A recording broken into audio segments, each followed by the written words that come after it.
Why Watch That is a podcast featuring the critic and referee who go head-to-head on a quest to discover the best movies and TV shows Hollywood has to offer. Expect the unexpected from the critic. Well, nothing gets past the ref. We do all the work, so you don't have to. Welcome to Why Watch That.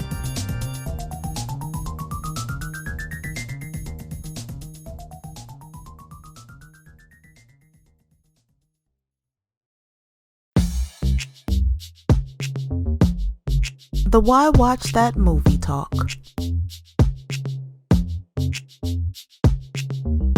We have a movie talk for you. Yes, we do.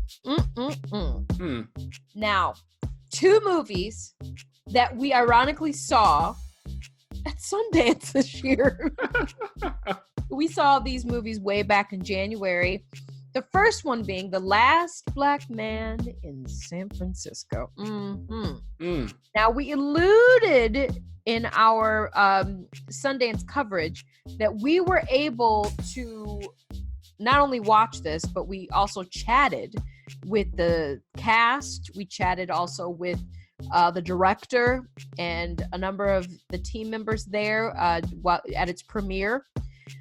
It was also really amazing the fact that our first Sundance, this young man who we'll talk a little bit about brought the idea and some little sizzle reel to a tiny little workshop that was away from everything, kind of at the end of the Sundance street stretch, called the Black House. And from there, Brad Pitt's now involved. So again, okay, so The Last Black Man, directed by Joe Talbot, written by Joe. The story is with his best friend we grew up with, Jimmy Fails, and it's also starring Jimmy Fails. Richard also wrote it. I don't think we met him.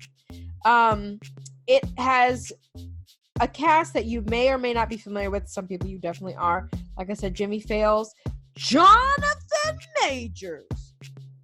We got a chance to talk to at length. Young man out of Juilliard. Watch out for this one. Danny Glover is in it, as well as Trishina Arnold, Rob Morgan, Mike Epps, and some other people that you may or may not recognize. Now, the critic's going to give us the plot, so listen carefully. So Jimmy Fails, played by Jimmy Fails, has no place to call his own. But he does have his best friend Mont, played by Jonathan Majors, whom he stays with in the home of Mont's grandfather, played by Danny Glover. Now, Mont also joins Jimmy on his excursions to Jimmy's old family home, where Jimmy's making improvements. But guess what? It's no longer his family home. What? Whoops. Because this part of San Francisco has been gentrified. So when Jimmy shows up to make unannounced improvements, the white couple who now lives there doesn't quite know what to do with him. And then the unexpected happens. The white couple is forced out of the home, which helps Jimmy find a way back into the home as a result. And this leads to him encountering his father and mother, with whom he has history, along with his aunt, played by Trishina Arnold, and the man who stole his father's car, played by Mike Epps. But just how long will Jimmy's homecoming last? Also, what else is going to happen that will threaten the hopes and dreams of Jimmy, Mont, and their contemporaries in the neighborhood? And just who is the last black man in San Francisco? You won't see it coming. Now, Ref, here's the thing. This is the kind of film that the art house crowd will love. It's shot beautifully, with lots of different techniques on display. It has the flavor of San Francisco from the perspective of locals, and it features locals. It's quirky and oddly paced, and its message works better emotionally rather than logically. But what about moviegoers who aren't the art house type? How might they receive this? Well, all of the dots in this story don't connect cohesively. I mean, just how does Jimmy's quest to reclaim his family home relate to Mont's artistic aspirations? How does it relate to the city's water crisis, that's disproportionately affecting its Black citizens? And how does it relate to the realities of the quintet of guys whom Jimmy and Mont encounter and have history with, among other things? Overall, they seemingly connect in order to comment on how San Francisco has changed over time and crowded out the disenfranchised. But why did they choose this particular collection of things to make that and other points? Also, most moviegoers will feel the 2-hour runtime. There are lulls, lags, and lots of weird stuff. Even still, there are a few moments in this film that really stand out. Toward the beginning, there's this montage of Jimmy and Mont riding on the same skateboard throughout the neighborhood. It felt like a high-class music video and showcased all kinds of techniques. I wanted the whole film to feel like that. Then, in the middle of the film, Jimmy happens upon his mom on the bus, and their interaction is gentle yet heartbreaking. What a moment that was.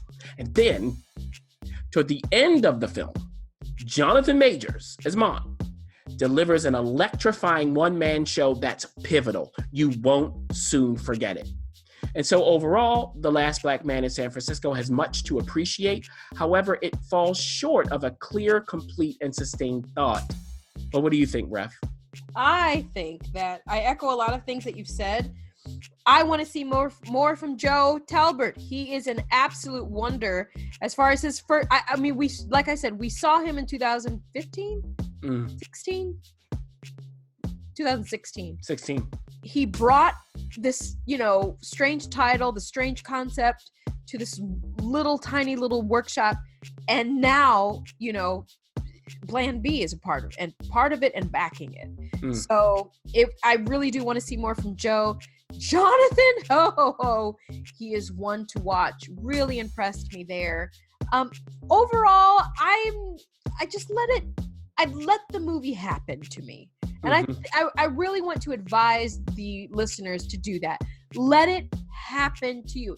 Even if you're not an art house kind of person, I think you can still tolerate it. There's odes to Spike Lee.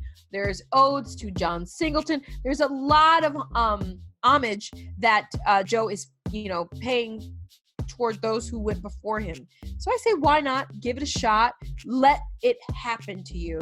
And I think if you don't try to get ahead of it or try to make sense of it, it'll do you better. I want to move on to another movie that we were able to watch. Oh, advertisement is everywhere. It's called Late Night. Yes. And it's probably exactly what you think it is. Now, remember, this was, correct me if I'm wrong, critic, the highest bidded or paid feature of Sundance 19. It got the big ticket. And Mindy, because of this cast, I'm sure, but Mindy Kaling is back at it again, this time for a feature. She wrote it, and Nisha Ganatra directed it. We were able to hear their thoughts when they presented it as a premiere at Sundance. This cast: Emma Thompson, of course, Mindy, John Lithgow, Hugh Dancy, Dennis O'Hare, Max Casella, and on and on and on of wonderful, nice little surprises. You even got Seth Meyers doing his own thing and Bill Maher. Love it. Now, critic, this is on Amazon. Tell us about it. Yeah, well, it will be. It will be soon. It will be soon. You can go catch it somewhere, but it'll be there soon. So Catherine, played by Emma Thompson, is a legendary late-night talk show comedian whose time might be up, but she's unaware. And while Catherine loves and cherishes her ailing husband, played by John Lithgow, she suffers no fools. You see, Catherine's from the old school, and she demands the best out of her writing team, even though she has no idea of who they are. Now, while that's true, she does know that there are no women or people of color on the team. And after she's challenged by a soon-to-be former employee, she decides that it's time for her right-hand man at the show, played by Denny O'Hare, to hire another female writer for her. Things haven't worked out between Catherine and female writers in the past. And so, in comical fashion, they end up hiring Molly, who's a chemical factory worker, yes, and who's played by writer Minnie Kaling. Now, Molly's a fish out of water, so she doesn't quite know how to navigate the otherwise all-male writing room. They don't know how to navigate her either. Plus, she certainly doesn't know what to do with Catherine, whom she idolizes. And so as this film progresses, we see how Molly and Catherine form a strange sort of relationship only to have it fall apart. We also see how some skeletons in Catherine's closet come out to haunt her. But will everything be all right in the end? Now look, if you like Mindy Kaling, then you'll certainly like Late Night. It features many of the things that are typically on Mindy's mind: workplace politics, the Me Too era, male versus female dynamics, and the like. It also twists the Me Too Time's Up conversation on its head by focusing on a powerful woman who has made and continues to make mistakes. In addition, it addresses issues surrounding women and ageism and other double standards. And that's not all. You also get a hint of rom-com stuff and questions about how women should treat other women. So essentially, this movie leaves no stone unturned, and that's the problem. There's so much going on here that director Nisha Ganatra can't quite corral it all successfully. And many members of this cast, including Amy Ryan, Hugh Dancy, and more, aren't used as effectively as they could have been as a result. Also, every plot point is predictable. I knew the entire arc of this movie from the start. Plus, while Mindy's performance seems like something for TV, Emma Thompson's performance is definitely for film. I mean, Emma Thompson is always good, and this performance is no exception. She's always in rhythm, and she knows how to navigate any acting beat effortlessly, which at times actually highlights some of the script's weaker spots. Now, for the first half of this film, the whole cast is in rhythm. So whether the jokes land or not, the acting is sound and there's some fun to be had. However, in the second half of Late Night, when the plot starts to turn, this film's flaws are more, or they're just magnified. So again, if you're a Mindy fan, put this on your list, you'll be satisfied. Otherwise, unless you just want to see Emma Thompson once again prove her extensive acting chops, wait until this is available to rent, to watch it. Like the ref said, you can happen upon it one day in the near future on Amazon Prime. Well, here's the deal. With Late Night, you said a hint of rom-com. It is rom-com. It is. It's rom-com between a man and a woman, and it's rom-com between a mentor and a mentee. Period. So if you go in knowing that, like, ignore all of the marketing. Just ignore it. Ignore all of the like you were saying, the we're carrying banners of this is going to be this, it's going to be that. Ignore all the hype. Just go in knowing it's a rom-com, and you will be just fine. Now, with that being said, movie talk. These two movies come out June 7th. Some wide, some a little more. You have to be a little more crafty. But you can certainly catch them. Do you pay the $15? Well, that's up to you. But we told you what we thought. Now you got to do what you got to do.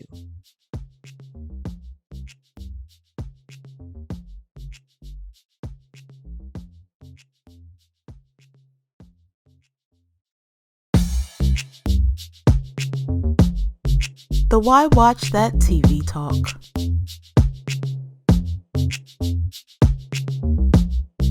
Oh, we're back. And we're back with the barrage of quick hits, is what I'm told. Yes, this is another TV talk. We took a vacation, but TV didn't take a vacation. So what we're going to do is we're going to race like lightning through these TV shows. We've got some series premieres, a lot of them, and we've got some season premieres. We want to talk to you about it, tell you about it, so hold on, buckle up. Here we go. Are you ready, critic? I hope so. Well, you better dust off them crusty heels from walking on the beaches. Yes. The beaches of sand, dust them off. because you are going to be running through this. Let's start with CBS. Now, we always have to make it clear we're talking about CBS, not CBS Access. Blood and Treasure is making its series debut with about 13 episodes. You can catch it on CBS now. The question is, do you want to?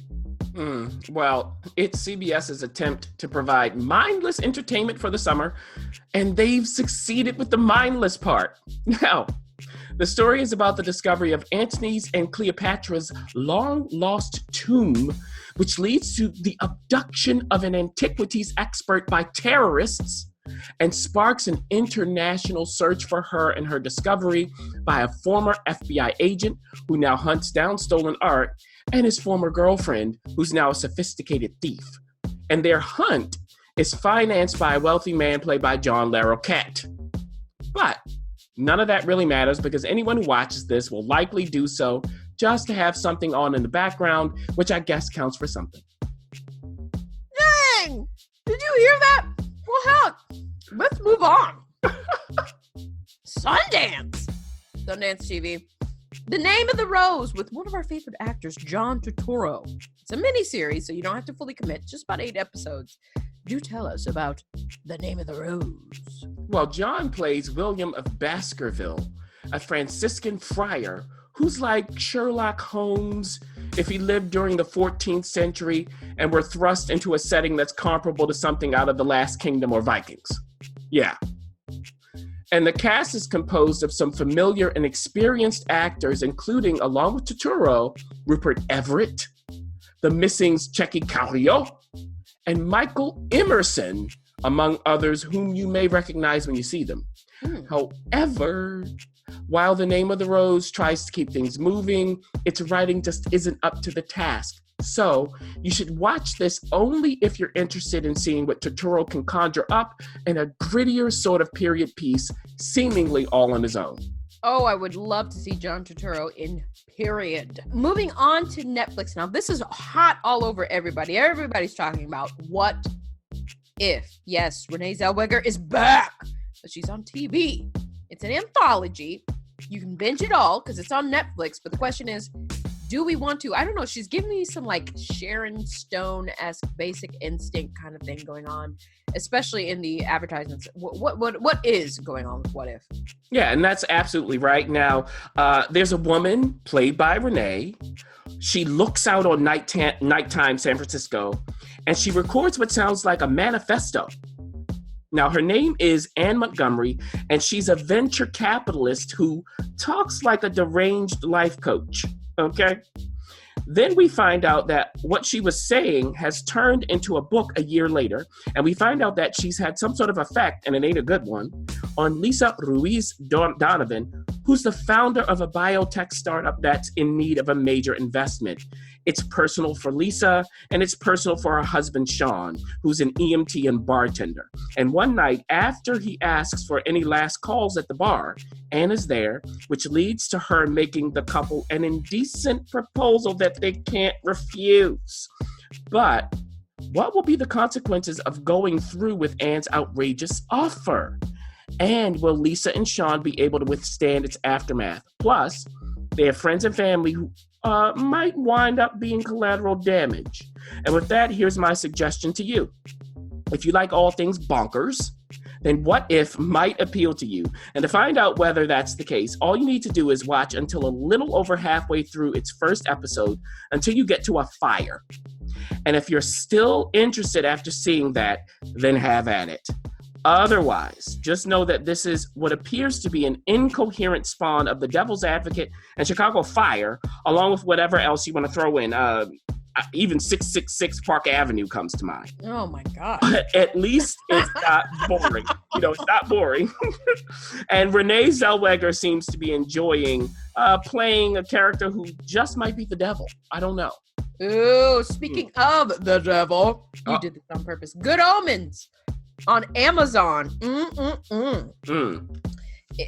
Now, look, you got an angel, you got a devil. The question is, who you gonna let rule? Who you gonna let take over?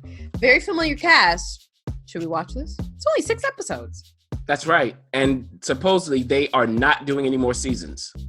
I like when that happens. Now, at the beginning of Good Omens, God, who's voiced by Frances McDormand, decides to get the record straight on a few things, such as how the universe came to be and what the point of it all is. And then we're taken to the beginning of mankind. So it's all about Adam and Eve and that serpent. But just who or what was that serpent really? Well, it's a demon named Crawley or Crowley, depending on the timeline. Mr. Crowley. And this demon, who's played by David Tennant, is of the irreverent sort. Nothing's that big of a deal. Now, his angel counterpart is Aziraphale, who's played by Michael Sheen. And all Aziraphale can worry about is whether he made some sort of mistake in giving Adam and Eve fire to help them on their journey out of the Garden of Eden. Never mind that they've been banished and that they, along with all of mankind, will face innumerable hardships from now to the end. Then we shuttle forward to the 21st century, and a momentous occasion is about to commence. The Antichrist is on his way. Oh, dear God. Pulpa. Now, interestingly enough, it's up to Crowley to ensure that the Antichrist baby is given to the satanic nuns to be foisted upon an unsuspecting yet politically important couple. What? But do you think things go along the way they want to? Do they go according to plan? Also, Crowley's not alone in receiving an important duty, because Aziraphale is also tasked, and he's tasked, by the way, by John Hamm's snooty Archangel Gabriel, with keeping an eye on Crowley and the babe. And from there, Crowley and Aziraphale actually team up to try to stop the coming of Armageddon, because they both like their lives on Earth just the way they are. Thank you very much. But they might not have the right information. And if you think that sounds like fun, then Good Omens should do a good enough job of entertaining you. It's based on Terry Pratchett's and Neil Gaiman's novel, so it's a cheeky and fantastical take on the story of the end times. And while it's not something that bowled me over, I do like its cast and its sensibility, and it did make me laugh a little. Little can be a lot to others. Yes. American Princess, which is on Lifetime? Yes, this is something that the critic has watched. And I am quite curious as to, is this something we should be watching? Well, Amanda is an oh-so-privileged bride-to-be, and it's her wedding day. Her sister's a snooty annoyance, and her mom's even worse. But when Amanda discovers that her soon-to-be husband is getting it on with someone not named Amanda, she hightails it away from her life as a pampered princess and into a Renaissance fair. Oh, yeah. Okay. Yeah. But of course, she has no idea of what a Renaissance fair is. However, while at said fair, she shows that she knows a thing or two about Elizabethan times, okay? All the while judging the people around her. But she might want to reserve that judgment for herself because they're the happy ones, not her. So what do you think happens from there, huh? She falls in love with someone there. Well, it's on Lifetime. So there's a guy, right? And there are people who might have a grudge against her, and so on and so forth. Now, here's what I have to say about all of this. This is such a strange premise. But actually, that's the reason to give American Princess a look-see if you dare. Just an attempt to grasp what they're trying to do, which can't be captured fully in words. Even still, here's the bottom line. This is a silly summer offering from Lifetime that tries to do something different, which does count for something, but unfortunately, its premise and writing don't wear well. Aye. But hey, you said give it a shot if it's something that you're interested in. So hey, well done. Yeah, Lifetime. Perpetual Grace, LTD. On Epix, if you have it. It is premiering its first episode, and there are 10 of them. Are we going to be watching this? How do we if we want to? Well, if you don't get Epix from your cable provider, if you have one, you can pay them directly. They do have a standalone app now, just so you know. Now, James is having a rough go of it at the beginning of Perpetual Grace Limited. He's a firefighter who has walked away from fighting fires because he just can't take it anymore. And afterward, he winds up meeting a ne'er-do-well named Paul in New Mexico. And Paul has a proposition for him. Uh-oh. If James helps Paul steal 4 million smackaroonies from Paul's parents, then James can have half of the money. Now, doing this should be easy because Paul's parents, who are called Ma and Pa, by the way, and who are played by Jackie Weaver and Ben Kingsley, are just a couple of old people who have a church and who help people break their addictions to drugs. So all James needs to do is this: acquire a methadone habit, number one. Okay. Get in their good graces as they help him break his habit. Tell them that Paul needs their help in Mexico so that they rush to his aid and into a trap, thereby making it possible for them to be pronounced dead. What in the what? And impersonate Paul to get the money so that the real Paul can have plausible deniability after their money's gone and they return from Mexico in their false deaths. So really easy, right? Yeah. Good gracious. Plus, do you really think that Ma and Pa are as vulnerable as Paul makes them out to be? I'll just say this: James is going to have much more than just his hands full dealing with the two of them and their son. Plus, there are other characters involved that I won't even mention. And with that, Perpetual Grace Limited begins. And I've got to say that you won't know what in the world you're watching until you start watching it for a while. It's like the baby of something from the Coen brothers and Amazon's Patriot, which was created by the same people. It's neo-noir in the midst of a Western setting. So if you like shows that march to the beats of their own drums, then Perpetual Grace Limited might be just what the doctor ordered. For me, after the first episode, I'm on the fence because it doesn't quite click all the way. Well, nobody's running out to grab Epics because of it. So if you dare, there's Get Shorty. There's Get Shorty. Now, this is, when I first saw this title, it looks like NOS4A2, but it's NOS4A2? Nosferatu, yeah. Nosferatu? Nosferatu? It's on AMC, and why they did that way, you will only be able to tell us. You can catch the full season, which AMC often does on AMC Premiere, which is their streaming service, I would assume, to call it. You have to pay for it. But if not, you can watch it episode by episode. And I have a feeling that you are going to be sharing about something that I'm not going to watch. Yeah, you mean you don't want to see a horror show? Oh my gosh, listeners, you know me by now. Now, a little kid is awakened from his sleep while his mother is preoccupied. He asks to sleep with her, but again, she's preoccupied. Okay. Then sometime later, the kid is lured into a vintage British car by the promise of presents. And in that car, as he witnesses the slaughter of his mother, he encounters a creepy old-looking dude named Charlie Manx, played by Zachary Quinto. And Charlie promises to take the kid to Christmas Land, where unhappiness is outlawed. But why? I mean, what in the world is going on here? Well, that's exactly what Maggie, who was planning to walk the kid to school in the morning, wants to know. And she has these magical Scrabble tiles that spell out where both the danger and the help lie. In addition, there's Vic, who's a teenager from the wrong side of the tracks, but she's smart and talented. Her parents aren't the best, and she's friends with a wealthy girl who has wealthy friends, of course. She better not be black. No, she's not. So you can guess what happens on that count. Well, actually, the wealthy girl is black. But there's something else going on with Vic that's of the utmost importance. You see, she's having mysterious visions that in some way connect her to Charlie. But here's the thing. If Nosferatu, which is based on Joe Hill's novel of the same name, and by the way, Joe Hill is Stephen King's son. So it's based on that novel. Well, if this show wants to be scary, then it first must be intelligible.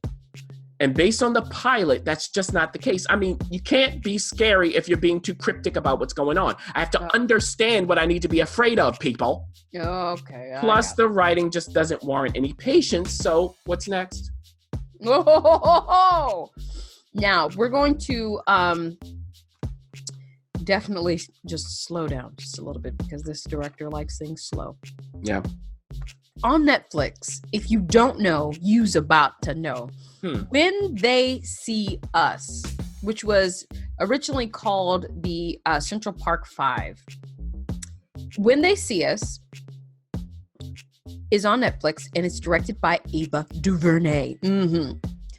And this is the one that when I said Central Park 5, you're like, ooh, you mean those 5 innocent teens who were accused of murdering someone? Yes, those 5 black teens. And she made a 4-part series about it. And everybody's talking about it. Are you talking about it, Chris? Well, yeah, we are going to slow down here, and here we go.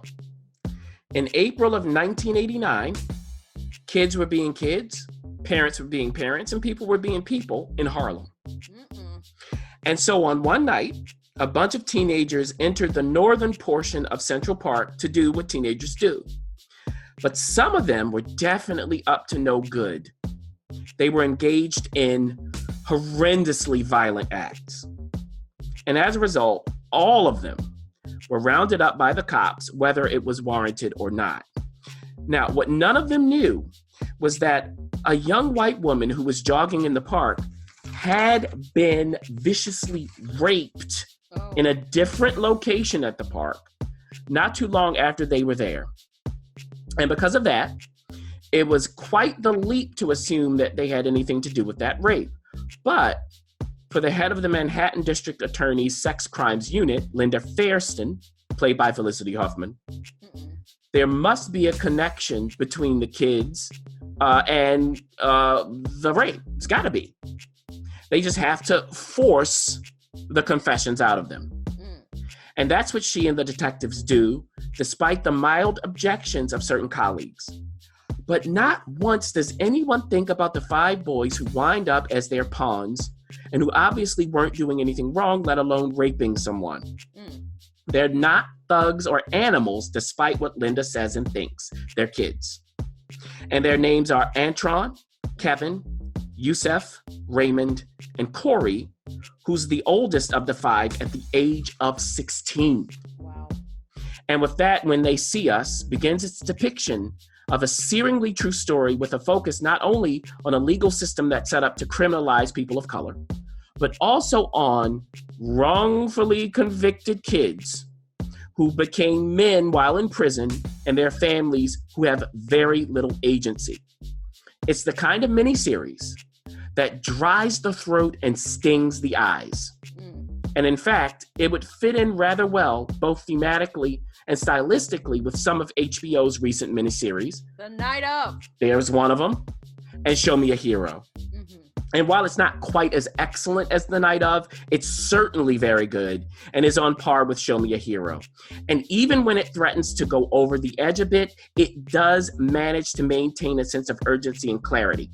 After all, this is the kind of story that creator Ava DuVernay knows how to tell, and she doesn't disappoint. Ditto for her cast, which includes Moonlight's Jarrell Jerome, along with Ingenue Ellis, Vera Farmiga, John Leguizamo, Niecy Nash, and Michael K. Williams, among many others. And so I must say that When They See Us is a miniseries that's certainly worth a watch for everyone, regardless of how rough it can be, because it successfully captures for all of us just how harrowing it can be to live in a world that doesn't see you as human. Wow. With that, I think we need a break. Yeah. We'll be right back.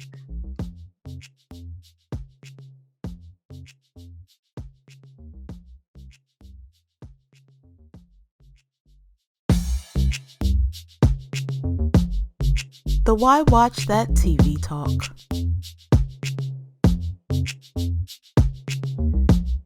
And we're back. We're back.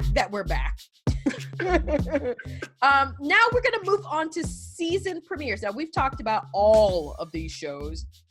These shows are back, and they ain't playing nobody's games, especially Elementary. That's on CBS. This sucker's been on there for 7 seasons. You know how I feel about it. No hate, but I am a Sherlock fan. And that is the Sherlock on BBC. This is its final season, Elementary. And the question is, how are they going to go out? Are they going to go out with a bang? Or are they going to fizzle? Well, after a certain serial killer was murdered by a certain someone at the end of last season, the aftermath of that led to a rift between the captain and Sherlock and Joan. And after Sherlock took the fall for the killing in order to protect Joan, who was the suspect, the two of them moved from New York to London, which is Sherlock's home, of course. Okay. But London isn't the best fit for Joan, so that caused some friction. And then, of course, something happened to bring our two detectives back to New York, despite Sherlock's agreement to stay out of the U.S. or face arrest. And that something ain't so good for the captain. Plus, just what do you think happens to Sherlock as a result? So in these final episodes of Elementary, the question will be exactly what will be the fates of Sherlock, Joan, the captain, and Detective Marcus Bell, who has plans to become a U.S. Marshal. Will they go back to being a team again somehow? Or will they go their separate ways? Also, who will pop up to get in their way? What threats are lurking on the horizon? But here's the thing. At this point in Elementary's run, everyone seems to be on autopilot. And while the show is what it is, and they know how to execute that competently, in the early going of this final shortened season, nothing that compelling has happened, and I can't sense any urgency. Even still, if you've come this far with Elementary, then you might as well finish it. There's still, Sherlock, regardless of what you think of him. And it's still slightly, barely above average as far as procedurals go. Well, moving on to the very opposite. I mean, I don't know if you can get any more opposite. Netflix has brought back She's Gotta Have It. Yep, Spike Lee, She's Gotta Have It. Season 2, 9 total episodes. Now, I do support these actors, but I will not be watching this. I'm sorry. Yeah, and in this second season, Nola Darling, played by a spot-on DeWanda Wise, is back and in a relationship with Opal. And while the two lovebirds talk about raising Opal's daughter together or not, just how long do you think their relationship is going to last? After all, Nola always takes care of Nola first, which isn't necessarily a bad thing. But it can cause some abrupt changes. Plus, her art, which is taking off and stoking controversy, comes first. In addition, there are the rest of her on-again, off-again lovers, including Mars, played fittingly by Anthony Ramos, who was kicked out of his sister's apartment, Jamie, whose marriage is ending, and the ever-so-ridiculous and conceited Greer, who's still Greer. And don't forget about Nola's friends, Shemeka, who's dealing with the aftermath of failed butt injections, and Chloe, who might have some splaining to do regarding a certain someone. There's also the return of the never-to-be-fooled around with Recollecta Moss, and the always welcome presence of Heather Headley's Dr. Jameson. And so, once again, Spike Lee proves that his updated version of She's Gotta Have It is his best non-documentary work in over a decade. His classic and beautiful sights and sounds of New York City, along with mostly excellent music choices, are there, and his lingo still has its characteristic snap. There's a nice energy to it all. And because of that, and because of how well this story has been molded to fit the times, his occasional yet characteristic indulgences and tangents can be forgiven or just skipped over. This is perfect viewing for the summer. Yeah, for you. Now, moving on to TNT's Claws. She's back, Niecy Nash, and her nail salon fiends. They are all back. 3rd season. Now, remember, Niecy almost got shot, and she was saved. What's she gonna do with that new salvation? Well, speaking of that, after her brother killed her husband, who had it coming, Desna almost caught a bullet, as you said, but Virginia knocked her out of the way and caught it instead. And at the beginning of this season, everyone wants to know who's after Desna. In addition, Virginia got an eye transplant, which has given her certain unexpected powers of perception. Polly received psychiatric help after being tormented by hallucinations of her dead twin sister. Quiet Ann still can't get over her lying ex-lover. And Jennifer moved away from the group, which of course didn't last long. Plus, to add insult to injury, Desna et al., after dispatching with their Russian nemesis, must contend with a crazy married couple who are the majority owners of the casino that Desna has a stake in thanks to her backstabbing deceased husband of less than a day. And with that, here's the point. Oh my goodness. As long as Claus continues to find ways to keep the crazy fresh, it will be a good summer show that can give the craziest of soap operas a run for their money. And thankfully, the changes that they've made this season so far, after 2 episodes I've seen, suggest that that's their intention. This certainly has been the best start to any season so far. Plus, the cast knows how to talk that stuff and make you laugh too. Well, this, you know what? You have hung in there with this show, Queen of the South on USA. Yes. You love this show. I can't pinpoint why. I'm sure it's wonderful. They keep renewing it. But a certain queen, her crown is widening, shall we say. Oh, yeah. So we're in La Reina del Sur. You just love that. And after dispatching with Epifanio and Camila, Teresa's running things. She's La Jefa now. Okay, Jefa. And she's no dummy. You see, she has plans to go legit. Okay. But she's in New Orleans now, which poses its own problems, from political hurdles to local criminal factors.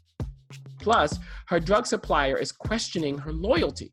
In addition, you gotta ask, just who's gonna come back into her life to complicate things? And so, as always, the question is whether Teresa will be able to continue to survive and expand her business in the face of numerous obstacles. And with that, I've got to say that, as always, Queen of the South is a great fit for the summer.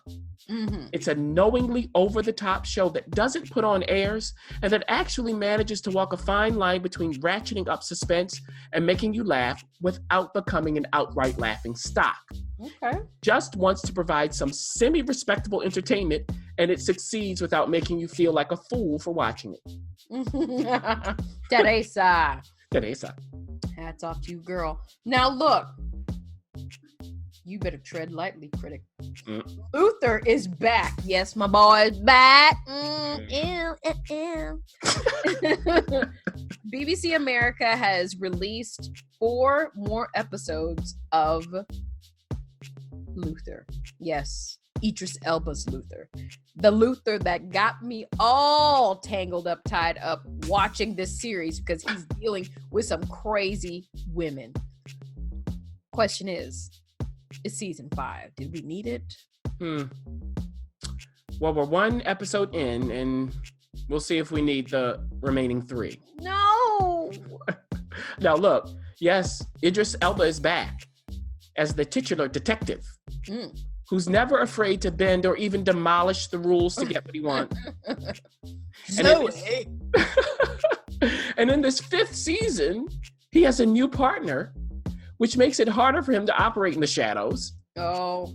And he has the mob after him to boot. What?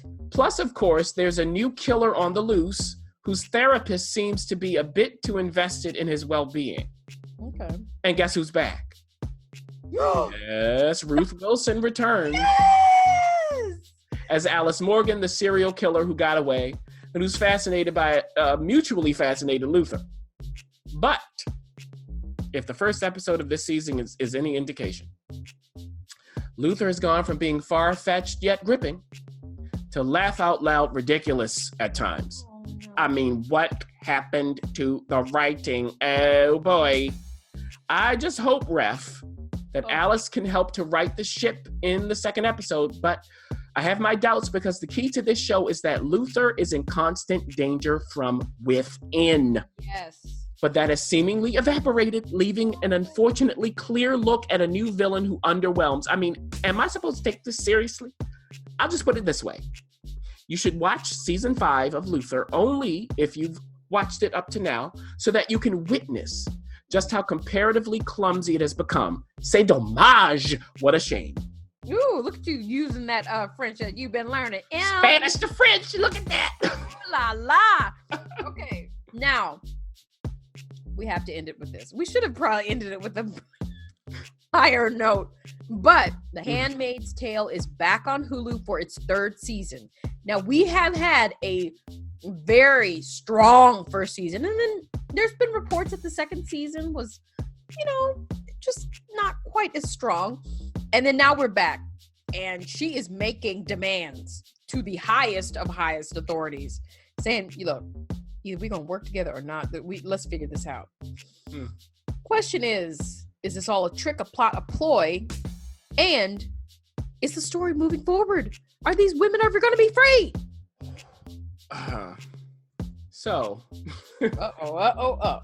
As we know from the end of last season, Offred gave her newborn daughter of Joseph to be taken away from Gilead to Canada so that she can go back for her older daughter, who's in the clutches of one of Gilead's commanders and his nasty wife. But of course, things don't work out in the way that she hopes. Even still, yes, it's season 3, so Offred's done with pretense. I mean, all bets are off, which actually doesn't mean much because everything takes forever to happen in this show. Anyway, regardless, Offred's new attitude and behavior don't go down so well back at Fred's house, especially for Fred's wife, Sabrina. But from there, the same sorts of questions still need to be answered, and so on and so forth. Now look, The Handmaid's Tale has always boasted effective visuals and acting. But I think that it, along with many of its proponents, have mistaken contemporary relevance and inescapable harshness for depth. Come on. Because frankly, this show really ain't that deep. I mean, this ain't that profound, people. All of its points are obvious, thank you very much. But that doesn't have to be a problem because what has served The Handmaid's Tale the best is when it rides along on the engine of urgency. For instance, of Joseph's storyline, last season worked really well because it was urgent and concise. In addition, the notion of what the remaining United States could be like was a tantalizing prospect that quickened the pulse, only to be dropped. Because for some reason, the people who run this show like to drag things out.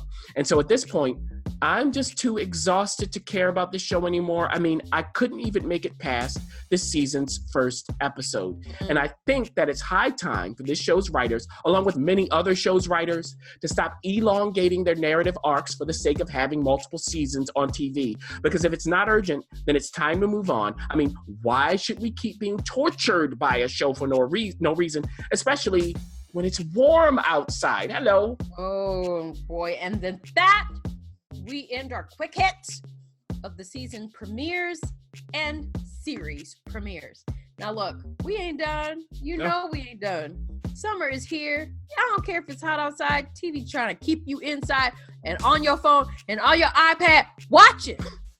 So we're going to keep you in the know.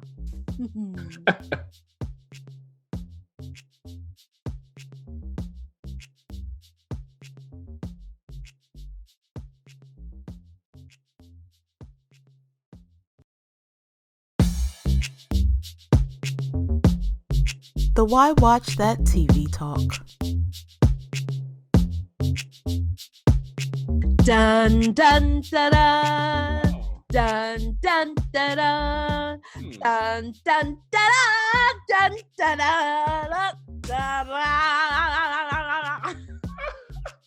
It is June, and it's a time for marriages and married weddings and married life and honeymoons and such. Well, we at Why Watch That, we're not going to treat this any different.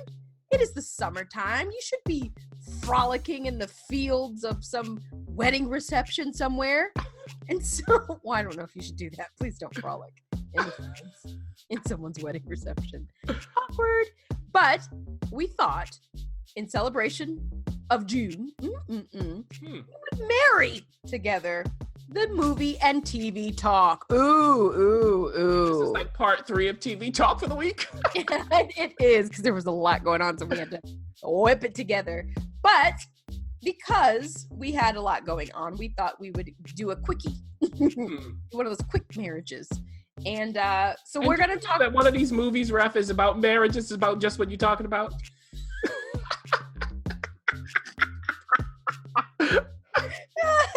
+1 you talking about? There you go. How fitting. So let's first get the TV out of the way. We have some season and series finales. Like, things are going away. And things will return to us. First, let's deal with Good Girls. That's on Netflix. It's not on Netflix. It's on NBC, but you can watch the first season on Netflix. Yeah. It's already been renewed for season 3. We're talking about season 2. This is, I think, Christina Hendricks' show. We talked about a little bit about when it finally aired its first or second season, the first episode. Now you've watched all 13. Where are we at with the Good Girls? Are they still robbing people? Are they good girls? Oh. Well, let's put it this way. Here's what at least one of these ladies confronted during this season of Good Girls. Taking over your husband's business, then partnering with your drug dealer boss in said venture. Okay. Having an affair with that drug dealer boss. Sticking up a check cashing place and abducting one of its employees. Sleeping with a married man, but it's complicated. That is not a good girl. Sleeping with your legitimate boss, who winds up having a big old secret, but will that matter? Contending with an FBI agent who's onto you and having to snitch to him about one of your fellow good girls because of the pressure. Having your husband get locked up by said FBI agent. Quitting your newfound life of crime, which you embrace by necessity, only to find out that you just might like it a little too much for that to last, regardless of the risks. And in the end, having to choose between the somewhat straight and narrow and the most crooked of the crooked paths, which of course leads to a twist on top of a twist. And with that, the second season of Good Girls comes to a close. And it proved that there's nothing wrong with not worrying about how good you supposedly are as long as you entertain. And because of that, I actually look forward to its next season, and I thank them for always coming up with something new and divertingly outlandish for us to chew on instead of milking a tired storyline over and over again. Okay, good girl. Do you want to be with a good girl? Moving on to a not so good girl. Killing Eve just concluded its second season on AMC/BBC America. It's already renewed for season 3, right after the premiere of season 2. Now we know this is not a this show has, the critics are going on and on about it. Sandra Oh has received numerous accolades and awards. Did season 2 live up to all of that? Well, in this season, secret MI6 agent Eve and psychopathic assassin Villanelle teamed up to stop another killer. This sounds like the female Luther. Well, exactly. Except it's more fun. Uh-oh. Now, that's not a knock on Luther, though. Luther is not about fun. Until maybe this season, anyway. But Villanelle was forbidden to kill anyone during that collaboration. So what do you think ended up happening? Oh, you know. But as a result of that, both Villanelle and Eve found themselves in mortal danger. And the resulting question was this: will being in trouble together finally give Villanelle and Eve the chance to turn their strange fascination with each other into a partnership? Well, in the end, we found out that the answer to that question was not so fast. Not so fast, because somebody might not make it. Uh-oh. home. And on that note, Killing Eve once again had a very good season that did a pretty consistent job of bringing humor, twists, and style to its cat and mouse pursuits between a hunter and her prey, which are roles that actually aren't fixed in this show, thankfully.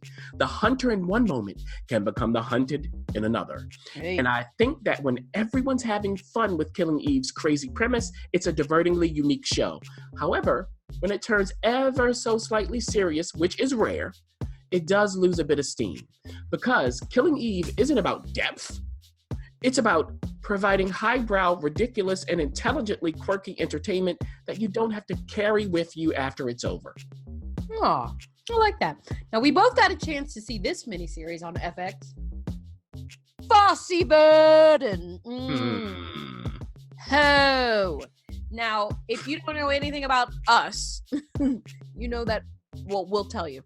Both of us were actors on stage. We sang, danced, did all the above, trained, professional.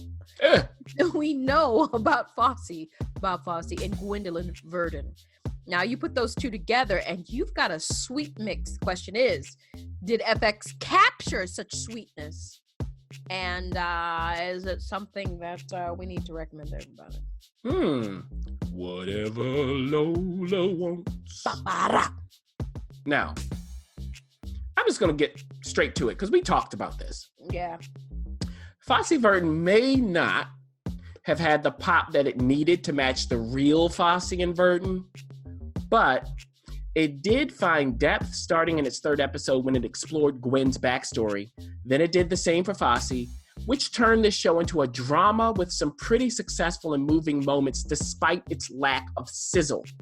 And the reason why is it had some great performances. Oh, yeah. Which were anchored by Williams and Rockwell. Look, if that's a law firm, I'm going there. And they more than earned their checks.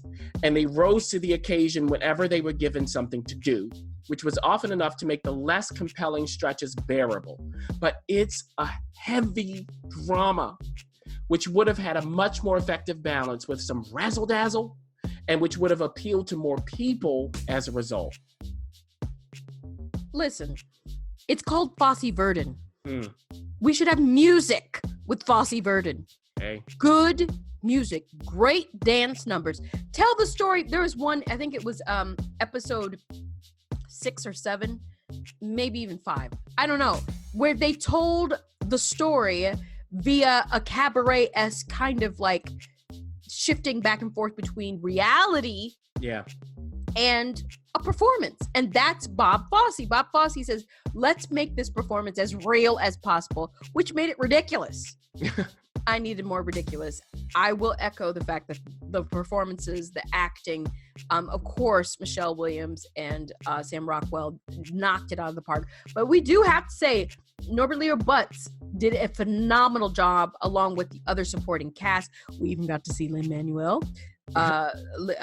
He did play a certain person that is very familiar. And can I just say, piggybacking off of what you said? Yes. In that final episode, everybody, if you make it there, just watch Michelle Williams do the dance number after being forced by Bob Fosse. Yeah. At the acting. And it's exactly as the ref is saying. It's communicating via musical theater. Hello. Come on. And then the last situation is, it's called Fosse Verdon, not Fosse Verdon, just daughter. Okay, moving on. Chernobyl on HBO miniseries. Woo! We both got a chance to see. I saw most of it. I haven't finished it yet. I will be doing that. You finished it. Whoa. And you know, we provided a thorough review of this, so I'm just gonna wrap it up. Jared Harris. Oh. Emily Watson. Oh my goodness. Stellan Skarsgård. Hello. They led an excellent cast. I mean, what a huge cast. Mm-hmm. Excellent cast in this wonder of a miniseries that shined a harsh spotlight on the circumstances surrounding the Chernobyl nuclear power plant disaster. It was a searing indictment on the Soviet cover-up, yeah. And it paid tribute to the people who sacrificed their lives, all while never forgetting to tell a compelling story. I mean, just pay attention not only to what is said here, but also to what's not. That's how you write. Also, check out how in the final episode, they used animals and even insects of all things to tell us something about humanity that goes very deep. And because of that kind of sensitive, thoughtful, and devastating storytelling, Chernobyl is worth every demanding moment that it contains. So I suggest that you watch as much of it as you can for as long as you can until you take a break from it. And you'll know when you need to take a break. And then keep coming back until you finish all 5 parts. Thank you. Wow. You know, just FYI, because of the miniseries, there's been a huge influx of tourism where Chernobyl was. Guess who will be in line to go and visit? Not you. I mean, I am not going there. Especially them statistics he was throwing out 100 years. Wrong. What? Did these people watch the miniseries? I'm telling you. I mean, there were pictures everywhere like, whoa, look, this is where, you know what? Y'all go ahead and have a happy holiday. But wow. I am not doing that. No, we're married here. We talked about the wife. Now let's talk about the husband. Movies.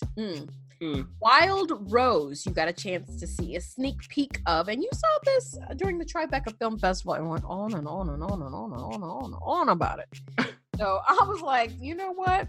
I'm glad that it's coming out very, very soon.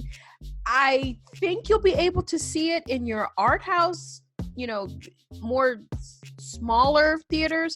It may stretch out to, you know, just give you an alternative from Men in Black and X-Men and all this other stuff that's out there.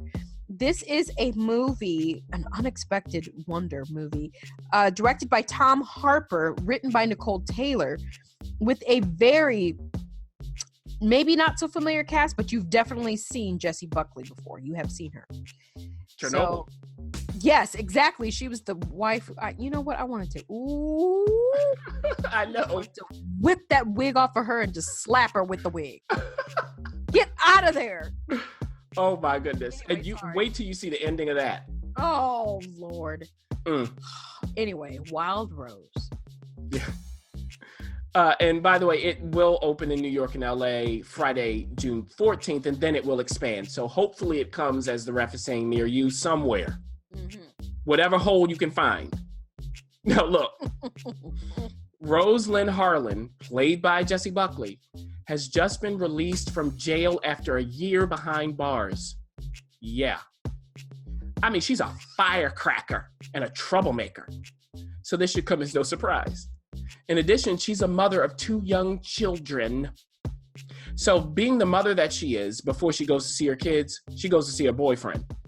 Oh, yeah, she does. And then she makes her way to her mom's house to reintroduce herself to those kiddos. And you can imagine how that goes down. Plus, her mom, played by Julie Walters, makes it clear to her that it's time for her to start taking care of her kids and herself on a consistent basis. Even still, Rosalind has other aspirations. Oh yeah. You might be surprised to learn that she's quite the talented country singer. But This take place in Nashville? hey, instead of singing at the Grand Ole Opry in Nashville, as you said, Ref, she sings at the Grand Ole Opry in nearby Glasgow in Scotland. What? Yeah, that's where we are. Scotland, Glasgow. However, as a result of her incarceration, she's no longer welcome as the lead singer at Glasgow's Opry. She has to observe a strict curfew after all. So with her cowboy boots covering up her ankle monitor, Rosalind goes out to find another job. And she winds up as a house cleaner for a wealthy woman named Susanna, who's played by Sophie Okonedo. Oh, I love her. Yeah. And so when Susanna finds out that Rosalind harbors quite the talent for singing country music, there's a raw authenticity to her sound, Susanna decides to help Rosalind find her way to the big time at the real Grand Ole Opry in Nashville, USA. Oh my goodness. But just how is this going to work out? How can Rosalind chase her dreams and raise her kids? And how much does Susanna really know about Rosalind? Plus, what about Rosalind's mama? What's she gonna say in response to all of this? And what will Rosalind learn about owning her baggage and making her dreams a sustainable reality in the end? And here's what I have to say about Wild Rose. Oh, I really enjoyed it. I really did. You did. First of all, director Tom Harper and the rest of his creative team inject a wonderful energy into the composition of Wild Rose's shots, sets, costumes, and edits.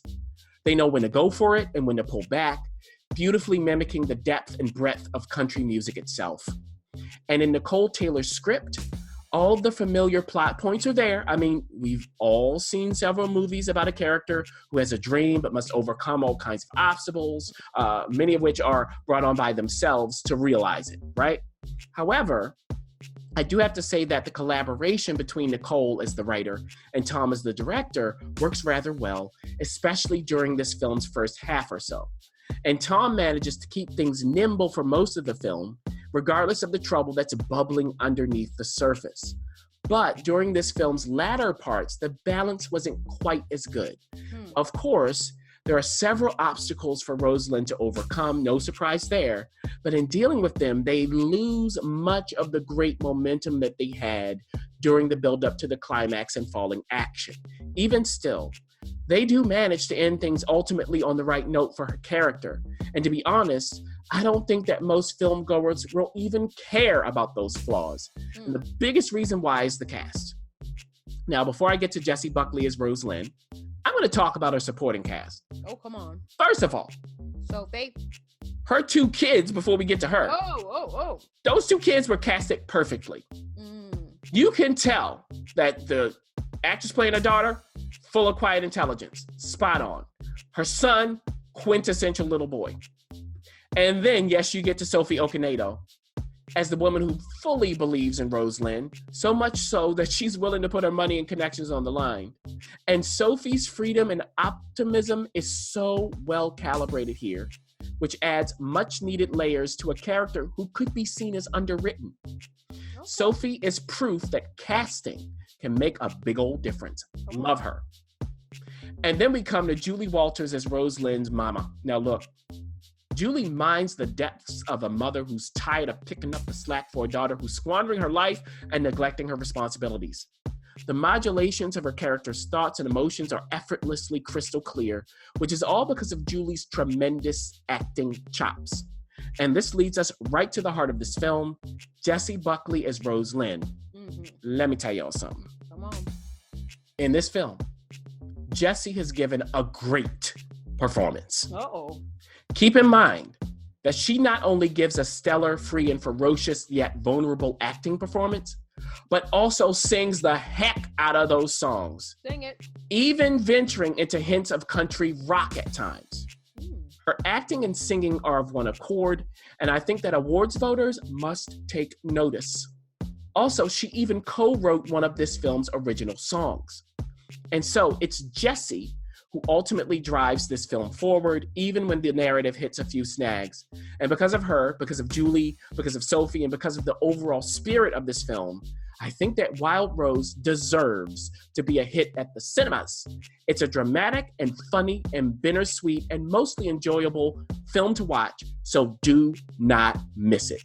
I have a campaign. I really would like to see Jessie play Janis Joplin. I would love to see that. I know someone else is cast in the Janis biopic, but after hearing this, let's put it out there. Ooh. All right. Move on to another sneak peek that you got to see. +1, everybody's nightmare. That's what it should be. +1, everybody's nightmare. But it's not. It's a romance. It is coming out of theater near you soon, this Friday. Jeff Chan and Andrew Weimer wrote it and directed it together. So that's really interesting. Yeah. It stars Maya Erskine and Jack Quaid. I mean, you got Ed Begley Jr. coming through, some other folks that'll come through. This is about marriage. This is about surviving marriage, weddings, things of that nature. What happens when you need a +1 and what happens if that plus one is a particular person. Oh. Now, Alice, played by Maya Erskine, and Ben, played by Jack Quaid, are friends from college who have a wedding to go to. And it's the wedding of Ben's best friend, so Ben's the best man. But this is a bummer for both of them because Ben's losing a friend to marriage, and Alice just broke up with her boyfriend. And so each experiences quite the awkward outcome at that wedding. Plus, just who are they going to date? Uh-oh. While they don't have any real prospects, they don't want to be left out of all of the marriage fun. I mean, even Ben's father, who's played by Ed Begley Jr., is about to get married again, and he's already gone down that road 2 times before, much to Ben's chagrin. In addition, things aren't looking up for them because they have 10 more weddings to go to that summer. Oh my gosh. 4 for Alice and 6 for Ben. And so to make things easier, Alice suggests that they be each other's plus ones at each wedding. But at first, Ben rejects that out of hand. However, just what do you think ends up happening? You know what happens. And here's the main question. Will either Alice or Ben find Mr. or Mrs. Right? After all, there's something or maybe someone that they might be overlooking. And with that, plus one provides people who've been annoyed by having to attend wedding after wedding while single an opportunity to relive those moments from the standpoint of 2 people who feel the same way. And from wedding to wedding, both Alice and Ben talk more than their fair share of trash. Plus, from the very beginning of this movie, wedding toasts are center stage, which run the gamut from funny to heartfelt to awkward. And so, plus one is yet another movie about weddings, which leads to this question. Does it add anything new to the genre? Well, I have to say, no, not really. But if you like these sorts of movies, I think that plus one is just good enough to warrant a watch. I mean, while it's not necessarily as funny as it wants to be all the time, though it does have a few mildly amusing moments, like when Alice's mom makes an appearance, it does have good energy, and it keeps things moving. And while you'll definitely know where it's going, it's a rom-com after all. Watching Alice's and Ben's relationship develop is mostly pleasant. Plus, this film has a sweet side that's sincere without being saccharine, which is balanced by bickering, of course, along with moments of awkwardness and hurt feelings. I mean, again, it's a rom-com. In addition, as Alice and Ben, Maya and Jack do seem like longtime friends. They have a nice flow that helps to make their characters' occasionally foul-mouthed annoyances bearable. And so while plus one probably doesn't justify spending a lot of money at the movie theater, unless you just love rom-coms or it's a date night or you want to go out and see something that's an easy watch, I'm sure that it'll be just fine as home viewing, and that'll be the case when it becomes available, of course. Wow. Okay. So that takes care of our sneak peeks, but we do want to end with a very important first look. The ref got to see Rocketman. Rocketman! Who was that about? What were we talking about? Elton John? I want love. Okay? Yeah. Now, it's directed by Dexter Fletcher, who had the dubious task of going in to take over for that other movie. I won't even name it. So he's here, and this is his baby all the way. And it's written by Lee Hall. It stars Taron Egerton, yes, as Elton John. We have Jamie Bell in here. Richard Madden is in here. Bryce Dallas Howard, among many, many other people. This is already in theaters, of course. So the question is, Ref, should we see this if we missed it? Should we go back and see it? What do you think? Oh, Lordy. Okay, let's first start with this. Now, at Cannes this year, Rocketman received a standing ovation. It was a long one. Everyone clapped and rolled and rampant about it. I went to see it with an open mind, meaning I think this should be not compared to its predecessor. And the only reason why I say predecessor is because just last year we had Freddie Mercury's story set to screen. It got a lot of awards as far as like nominations and things like that. And now we have Elton John taking his turn.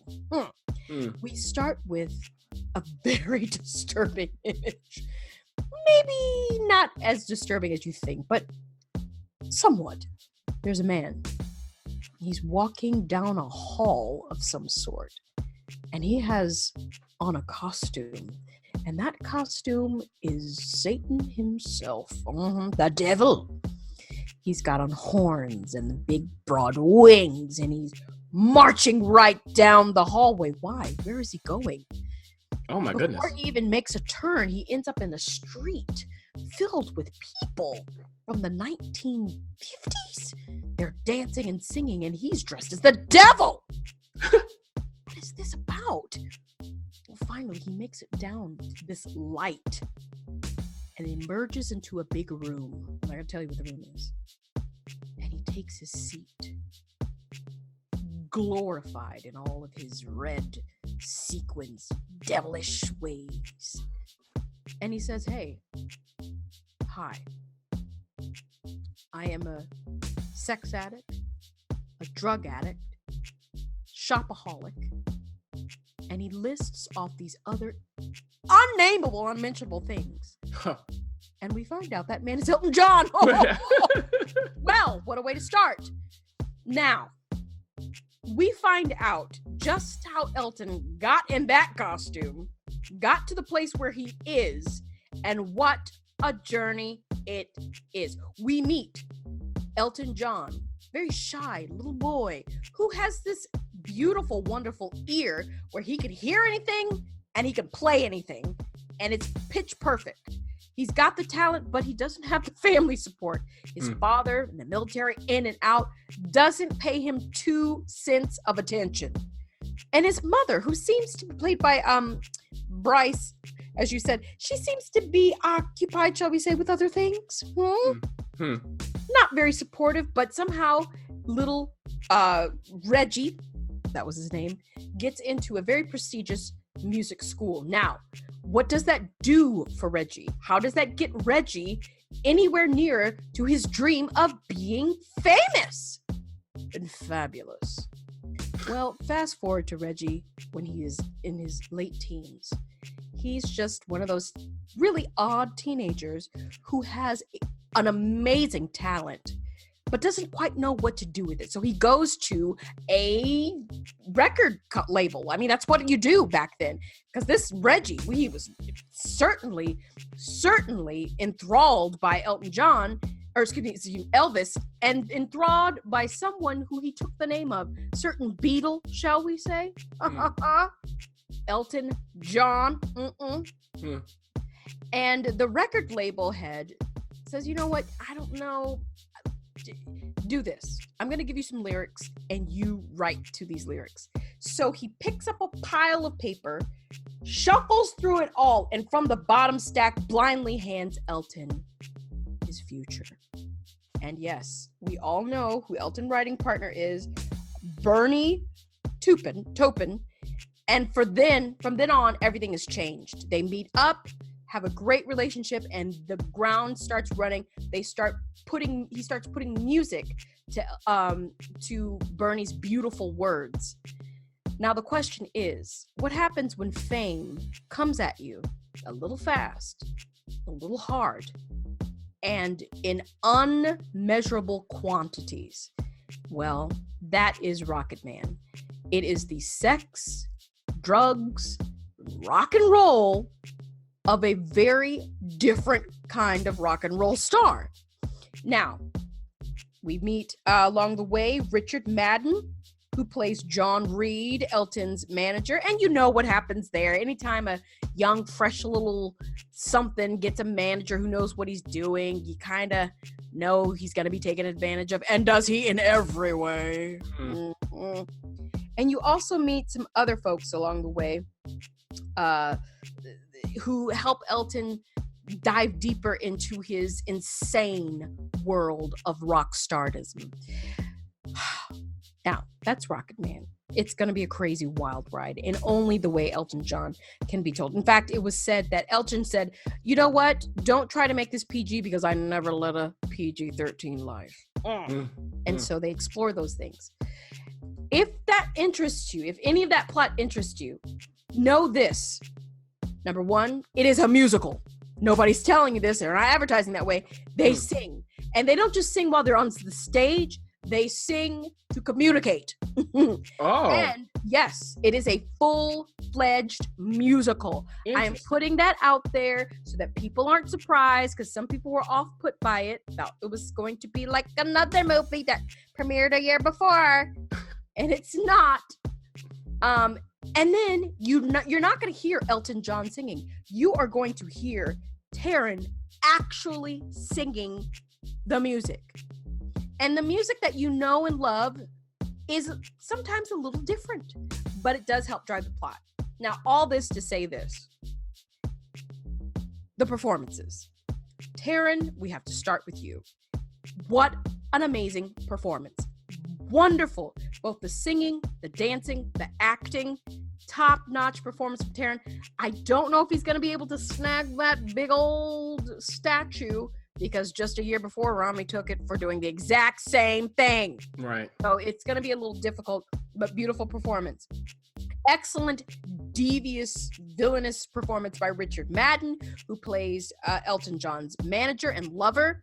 There is, I do have to say, there is a romantic scene, several romantic scenes in this, and it is so coined that no other studio has been able to show these kinds of scenes.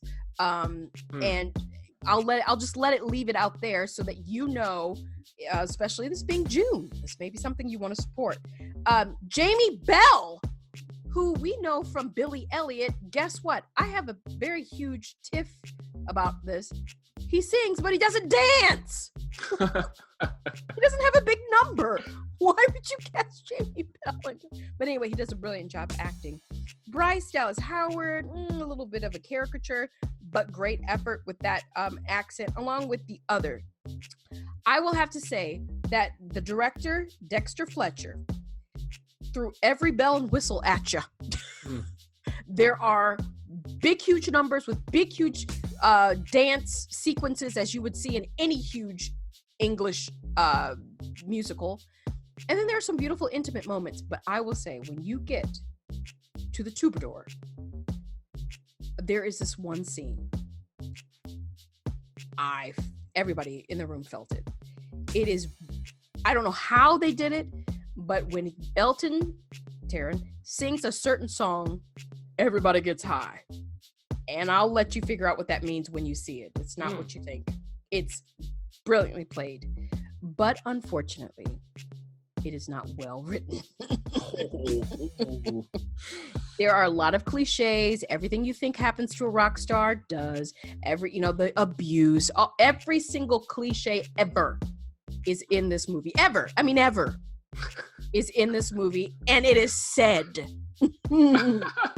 So I do have to knock it for that, but for the most part, if you love Elton John, if you love a good musical, if you want to go out and support, it is Gay Pride Month. If you just want to go and be fabulous and rock out, or if you just want to see Elton's music put into plot form, I think this is for you. It also will work at home. I don't think that you will miss a lot if you do see it at home, but if you choose to see it in the theater, just come prepared, because the costumes are fabulous. And that takes care of it, right, Ref? Our marriage here.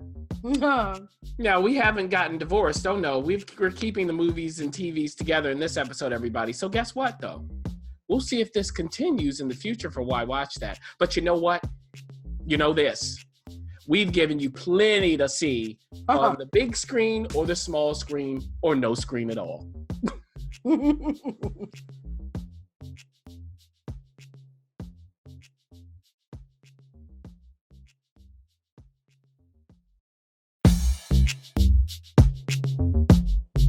The Why Watch That TV Talk.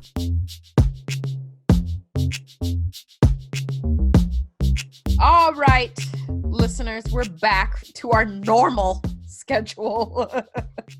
We had to do a lot of catching up last week, as you heard.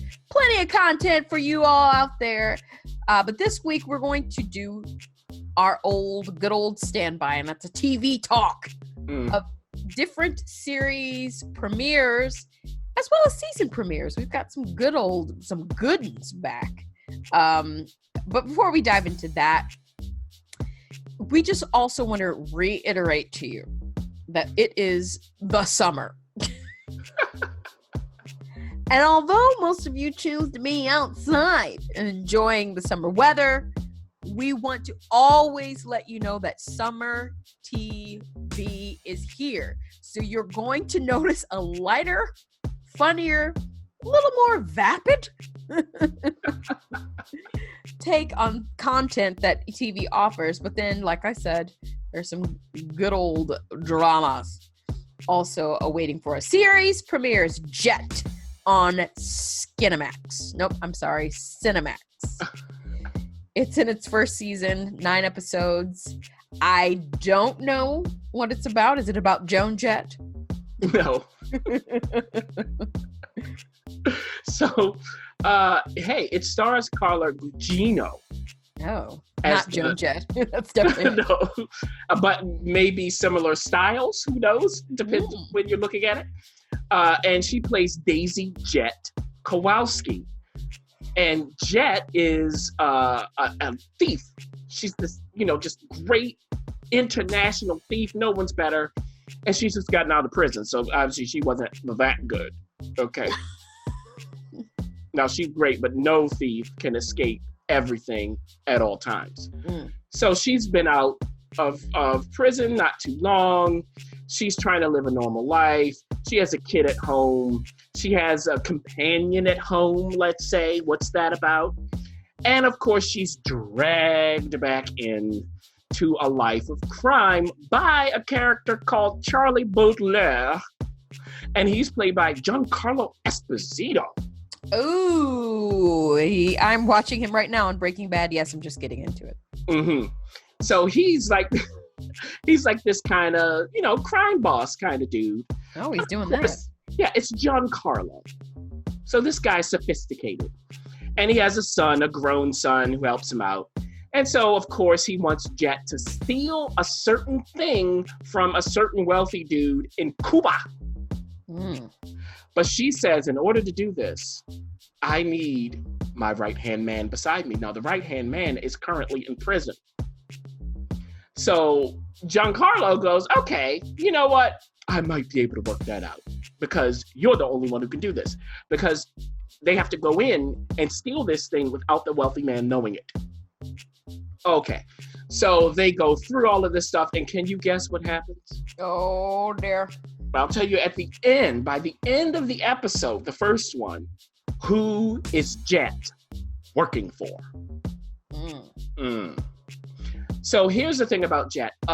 As far as the pilot is concerned, it's a pilot, so you have to give it some leeway. And with that in mind, I enjoyed it. Oh, I like when you say that. Yes, I enjoyed it. Could they have edited it? Yes, they could have. Could some of the writing have been fixed here and there? Yes. But it does have a nice little sense of humor to it. I didn't give you all of the things that happen in the first episode. You won't even, based on my description, you'll start watching it and go, what is the critic talking about? Where is this stuff? And then you all of a sudden get the story. You get introduced to the world. There's this whole thing about a woman who's supposed to be kidnapped. And it goes wrong. So it's that kind of show. If you like these kinds of shows, there's the crime syndicate feel kind of thing, but it has some style. You might even think a little, not a lot, a little of John Wick or Atomic Blonde, a little. Then this is your show. And I think it's perfect on Cinemax on Fridays. This might be a winner for them. Ooh, just letting you know, Giancarlo got his start on Guiding Light. And he was also in Trading Places and Cellmate number 2. So, I was like, yes. And that led him to bug it out. Makes sense. Exactly. I mean, we know him from school. I mean, from School Days and from Do the Right Thing, but Cellmate number 2, boy, I tell you. Moving on to Too Old to Die Young. Now, we've seen a lot of advertisement for this. This is on Amazon. And remember, Amazon has the freedom with its, how long an episode is. They actually are very irreverent about, they don't go, oh, this is a 30-minute. This is an hour. Nope, it could be an hour and a half. Could be 78 minutes. It could be 21 minutes. It just all depends on what's going on here. But you get 16 hours worth of Too Old to Die Young on Amazon Prime. You have to have that. 10 episodes total. You're still thinking about Cellmate number 2, aren't you? Well, I'm also thinking about this show. Oh. And what you just described as 16 hours overall for these 10 episodes. It's like 10 movies. I know. It's like 10 full-on movies from Nicholas Winding Refn. Now, if you're going, who is Nicholas Winding Refn? Drive. Yeah. With Ryan Gosling. Remember that? I do remember that. Yeah. And that's pretty much what he's done that's good. So, let's see. I didn't even bite. Let's see whether Too Old to Die Young, get it, is an exception if it goes along with Drive. Now, the thing about Nicholas, I'll talk about him for a moment. Just as you saw from Drive, if you saw it, he likes long takes with little talking. He likes color. He always has wonderful visuals, always. There's violence, of course, and there's a lot of low talking. So, the whisper talk. And Ryan Gosling is a master at that, but he's not in the show. No. So, in Too Old to Die Young, it starts with 2 cops. They're just sitting out in LA, and one of them is starting to talk about his relationships with women. They're not good. So this ain't a guy you're gonna like, okay? So we have him, and he's talking, and his partner is played by Miles Teller, who's the lead here. His name is Martin Jones. They pull over a woman. Can you guess how that goes? It ain't good. But all along this night, there's been this guy that's been just off in the shadows looking at them. What is he up to? Why? He's in his car looking. They don't know he's there. Well, after they finish harassing this woman, somebody dies at the hands of this man who's been watching. He's avenging his mama. Okay. And so from this, of course, Miles Teller's partner is the one who gets killed. Well, of course. Played by Lance Gross, by the way. That's who plays him. So, okay. Now, Martin, then, is he going to avenge his partner? Does he even care? His partner also has this girlfriend. He's married, by the way. He has this girlfriend who's nuts. So Martin has to deal with her. Martin has a girlfriend as well who's 17. Ooh, that is very awkward. Whom he met when she was 16. Oh. And he is 30. So these aren't people you're going to like. Okay? And her father is played by William Baldwin. Like this. And so now what I'm saying to you, you might be going, okay, I probably get this in about 15 minutes. No. It takes you about an hour to get through what I'm talking about, people. Oh, jeez. You also see the guy who killed the other cop, his whole story. He goes to Mexico. He has this uncle who has a colostomy bag. And okay. So things just happen and progress very slowly. Martin is, at the end of the episode, offered a detective role. And, by the way, he and his now deceased partner are on the take. Okay? So he has a criminal connection. How is all of this going to play out? Is he going to be able to navigate all of these little tight ropes and stay alive? Because he just might be too old to die young. Now, yeah, the pause. Look, there are some moments in this show where you go, oh, okay, that could work. But Nicholas just loves to drag it out. Like, what do I look like? I'm not watching 10 movies of this. Are you crazy? Now, who knows what happens in the future? I won't be finding out. Miles Teller does a good job with this style. Because the thing is, everybody, in this, if you're in a Nicholas Winding Refn movie or show, which really, this is a movie, what you have to be able to do is take your time with your lines. And you must be very comfortable with awkward pausing. Okay, thank you. And not everyone can do that. Some people get uncomfortable. Miles does a good job. Again, Ryan Gosling, though, he's not Ryan Gosling. I didn't buy him all the way. I bought him 90% of the way. So if you are interested in somebody who just has a strong opinion about how to make movies, again, this is really 10 movies, then you can check this out. If you were a Drive fan, don't expect to see Drive, because in Drive, and I'll end it here, Nicholas, for some reason in that movie, the spare dialogue, the slow pace, it was edited so well that we got what we needed and not too much. And it always had the violence at the right moments. It was just his best expression. And I'm waiting for him to do that again. Moving on to Showtime, City on a Hill. Yes, it is there. Now, Showtime's trying to show up. So did they with this? Oh, yeah. You gave us a oracle moment there. Oh, yeah.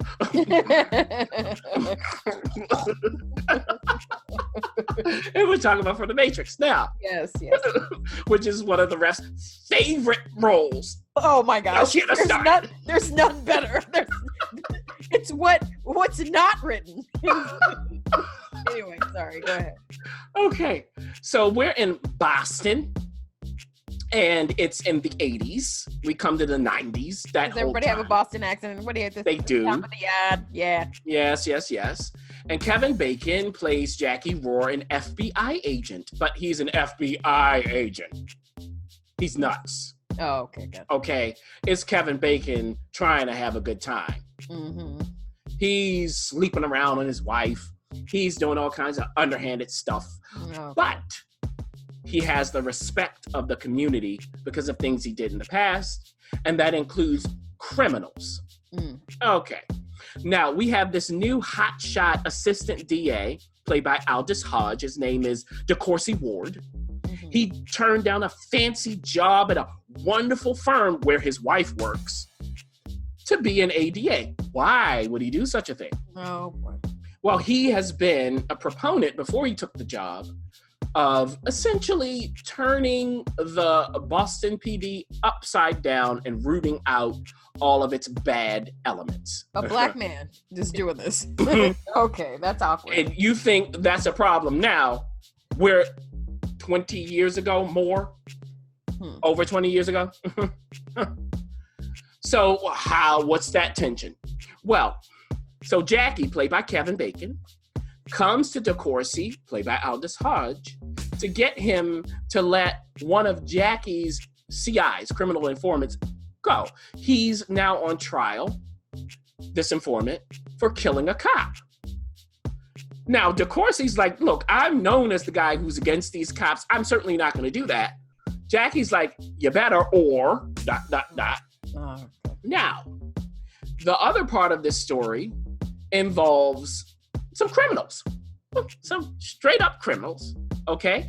And the main criminal here is played by Jonathan Tucker. His name is Frankie Ryan. Now, Frankie has a day job.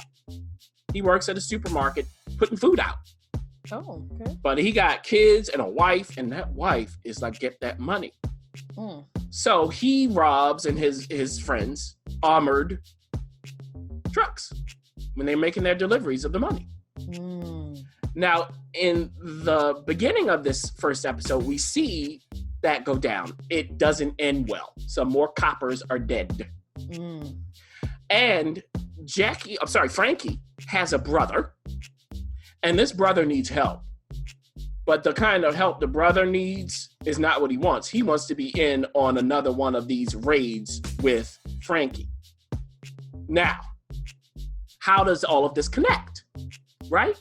Well, we know since Frankie and his buddies killed some cops, that's going to end up in DeCourcy's lap. And Jackie and DeCourcy, by the end of the first episode, have a bond. I won't tell you how. They grew up together. They went to school together. Not like that. Oh, okay. Let's say they developed one over the course of this episode. Ooh. Okay, to be clearer. And the link between all three is not just a crime, but also a person. Ooh. Know who that is. Mm. And then we'll see as this moves forward what happens of that. Now, look, City on the Hill, haven't we seen this? It's like, okay, Scorsese has done this before, along with some other stuff, like The Wire, maybe. You take a bit of Scorsese, you take a bit of The Wire, and that's City on a Hill. That's what they want to accomplish. But if you're going to do this, you have to do it really well for it to land. I couldn't quite discern, Ref, whether all of this was supposed to be serious or not, because Kevin Bacon's stuff is obviously not serious, but it didn't quite land. You mean serious? You mean comedic? Or yeah, like you know how you have these characters and these kinds of criminal dramas, but you get it, like you laugh along with them. I just felt like the actors were trying instead of landing, and the reason is the writing just wasn't that good. Now, Ben Affleck is involved in this, Matt Damon is involved in this as well, Boss, and we got all of that. I just don't know whether this stands out well enough to warrant a watch for everybody, unless you are just diehard fans of this. It was fine, but is fine good enough? Well, let's see what HBO's cooking up over there. Los Spookies. Is that what it didn't feel right coming out of my mouth, but that's what I see. This is a short new series. It's only about 6 episodes total, so it's not quite the commitment that one usually gets from HBO, and it's primarily in Spanish. So do tell us about this, and let's see if it's for everybody or for certain people. Right, yeah. And like you said, it's in Spanish with English subtitles. They even flip it. When there's a bit of English, they flip with Spanish subtitles. I like that little touch. So just so you know, to set this up, who's behind this, the minds? Fred Armisen. Yeah. And Lorne Michaels. Exactly. Okay, all right. All right. The title now makes sense. Right. So what happens is, at the opening of the first episode, we're introduced to a quinceañera, which is a 15th birthday. Okay? And it's very important. It's like a sweet 16. Mm-hmm. So we have a quinceañera, and the girl who's having her 15th birthday party has this just great, spooky, horror-filled party. How did this happen? Well, her uncle, her tío, is played by Fred Armisen. And Fred goes up to her and is like, hey, who did all of this? She said, my brother, your nephew did it. He's like, oh, well, this needs to go places. So then we see the nephew, and he has a friend, 2 friends, I should say. And together, they can craft all kinds of horror things, horror setups, almost like it's in a movie. They're that good. And they have an opportunity to help out a local priest, because the local priest is being overshadowed by a young priest who has too much lip gloss on his mouth. So this priest is like, look, I need to overshadow him and get back my respect. So I want you to come in and act like there's a girl who's been possessed. And then I'll be able to do, the exorcism. And that'll be it. I'll be back at the top. So they do just that in full The Exorcist glory. And one of them plays the girl, and they levitate her, she spins, she does the projectile vomit, all of that kind of stuff. Okay. So that is so successful that they decide to start a company called Los Spookies. And they do get another client at the very end of the first episode. Now, what is she up to? We don't see her. We just see her fingers, things like that. Now, this kind of show, everybody, it's like this. They do all kinds of non sequiturs, because, look, it's Lorne Michaels and Fred Armisen. Mm-hmm. Get characters. For instance, Fred Armisen's character, he works as a valet, essentially. He parks cars. And they introduce us that way by saying, even before he started walking, he was parking cars. It's that kind of thing. And I think, look, it's late on Friday night. It's no more than a half an hour per episode. Like you said, only 6 episodes total. I had fun because it moved quickly enough where even if I wasn't laughing, I liked the energy of it. So I think this is a good pickup for HBO. And once again, Lorne Michaels, Fred Armisen, even if you don't quite get it, it's something. Yeah, it's always something from Fred. Moving on to the season premieres. Yes, Pose is back. Striking a pose on FX, season 2, 8 episodes total. Now, again, if you haven't seen signs of Pose and Billy Porter everywhere around town, I don't know if you really know what you're getting into when you watch this show. But, you know, all I have to say is, listeners, look up Billy Porter. Type in Billy Porter plus Met Ball 2019, and that's all I gotta say. And you know what you're getting from the show. Yeah, and speaking of Billy Porter, he plays Pray Tell.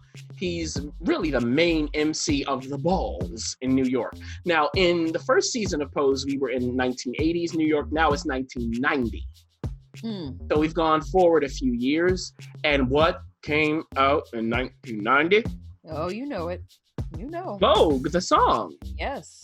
So for some in the community, they're going, hey, this is our moment. In particular, Blanca, who is one of the mothers of one of the houses there, and that's House Evangelista. And she's like, look, I want all my kids to capitalize. So one of her kids is, look, has what it takes to be a model. Why not? Now, keep in mind, everybody, we are dealing with the transsexual community here. We are dealing with the gay community and so on and so forth. So that's what's going on there. Now, here's the thing. What is it going to take for her to be this model? Because they want it to be mainstream, but we know what goes on in the mainstream modeling industry. And what happens if they find out that she's a trans woman? That's one question. Also, again, it's 1990. What's starting to happen? What's starting to happen is we're dealing with HIV/AIDS, and we're dealing with the resistance to people who will not help the community with that disease. They are ready to act up. And this is where we get Billy Porter's character. He essentially, at first, kind of like, I don't want to be involved in this. But then he gets swept up into that movement. He wants everyone else to come along with him, which leads to a major schism between him and a former mother, who is supposedly now in House Evangelista, but who has decided to leave. Yes. So if you're thinking about that, you go, well, wait a minute. What's the conflict there? How does it end in this episode? I won't quite tell you what goes on there. And then we know as we move forward, each of these characters is going to have some sort of obstacle to overcome. So the question is, you know, with Vogue out, are they really going to achieve something new? Are they going to achieve their dreams? Are they going to be accepted? Well, we kind of know. But in this show, what road are they going down? Now, with that, that's enough. Let me tell you this about Pose, the opening of season 2. From season 1, it was spotty, but I liked it. The reason? You can tell that they are invested in this and they go for it. So even when it's not quite right, people are involved here. So that continues in the second season, and it's still got some problems with the writing, especially when they get away from the specific characters. I think when they want to make their messages be heard, okay, that's good, do it through the characters. And when they did that, when Pray Tell has a moment at one of the balls, it lands. Outside of that, when it's generic, the writing just isn't as good, and the acting suffers as a result. Also, certain members of the cast are better than others at acting. I'll say that. Billy Porter always comes to work. I will say that. MJ Rodriguez as Blanca does a really good job, and there are others. I won't mention the ones who might need Susan Batson. Okay. Moving on to another series premiere, which you like. You really did take to Sci-Fi's Krypton. Now remember, this is, yes, the very same planet that Superman comes from, his people, but it's not about Superman, which is ironic. You know, you think Sci-Fi, Superman, what? it really does dive into that community, and I'm interested to hear what season 2 is all about. Yeah, and it is on Sci-Fi, so there's certain things you have to take with that. First of all, the way it looks, it sometimes is suspect. We just have to say it. It looks budget. I mean, it might not have the kind of budget that, say, CW or, cable network would have, certain cable network. Yeah, it sometimes it looks like something from the early 2000s. Let's just say it that way. And is the writing always good? No. But here's the thing. When it comes to Krypton, if you like the mythology behind Batman, Superman, you want to see that stuff, then why not if you can tolerate it, especially if you watch sci-fi anyway. So in season 2, the aftermath of season 1, we had to deal with, the ultra villain, Brainiac. Yeah. And Brainiac was swept away with Superman's grandfather or father. Superman's parental something. Yeah. Swept away. Grandfather, yeah. So grandfather swept away with him into the Phantom Zone. Okay. So the people on Krypton think that, Seg-El, Superman's grandfather, is gone. And there's this resistance on the ground because General Zod has made an appearance. Oh. And we know who General Zod's parents are. I'm just going to tell you right here. Please. One of General Zod's parents is, wait for it, Superman's grandfather. Oh, is that in the comics? I don't think so. Oh, that's But I don't know. I don't know them well enough to tell you. So they're kin. So, okay, now General Zod is full-on General Zod. He's at the very beginning tell people to kneel and everything else. You get the complete Terrence Stamp send-up. Not the Michael Shield. No, okay. Not Michael Shannon. Yeah. Terrence Stamp send-up. So I enjoyed seeing that. And so there's this resistance that he wants to stamp out. His mother is now on his side. But what happened, everybody, is he traveled back in time to this time to prevent what he knows is going to happen. So he's actually older than his mama at the moment. Okay. Yes. Now, this resistance is a part of it is some of Superman's family. So what's going on with that? And some dude that came from Earth to warn them about what happens, because something has happened to Earth via Brainiac. So in this first episode, they're setting all the characters. I'm not going through all of them. And then at the end, do you think that Seg-El, Superman's grandfather, stays in the Phantom Zone? No, of course not. We have to get Superman somehow. Do you think Brainiac stays there with him? No. Who's left standing at the end? Who's a new villain that appears? And how will all of this end up back on Krypton? Now, I started by giving you the layout of this show, of Krypton. Again, it's basically what I said. It's fun when they keep it moving. They have lulls. This is the kind of show where I can go, okay, I'm watching it for now. I don't know how long it's going to continue. But again, if you are this kind of person where you like this kind of show, you like this kind of mythology, I say check it out. Don't have high expectations, and maybe you'll enjoy bits and pieces of it.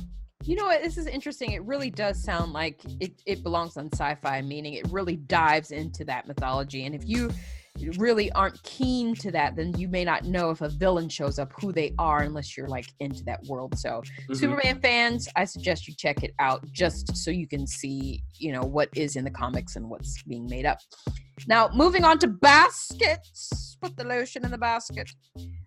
Season 4. How in the world did we get here?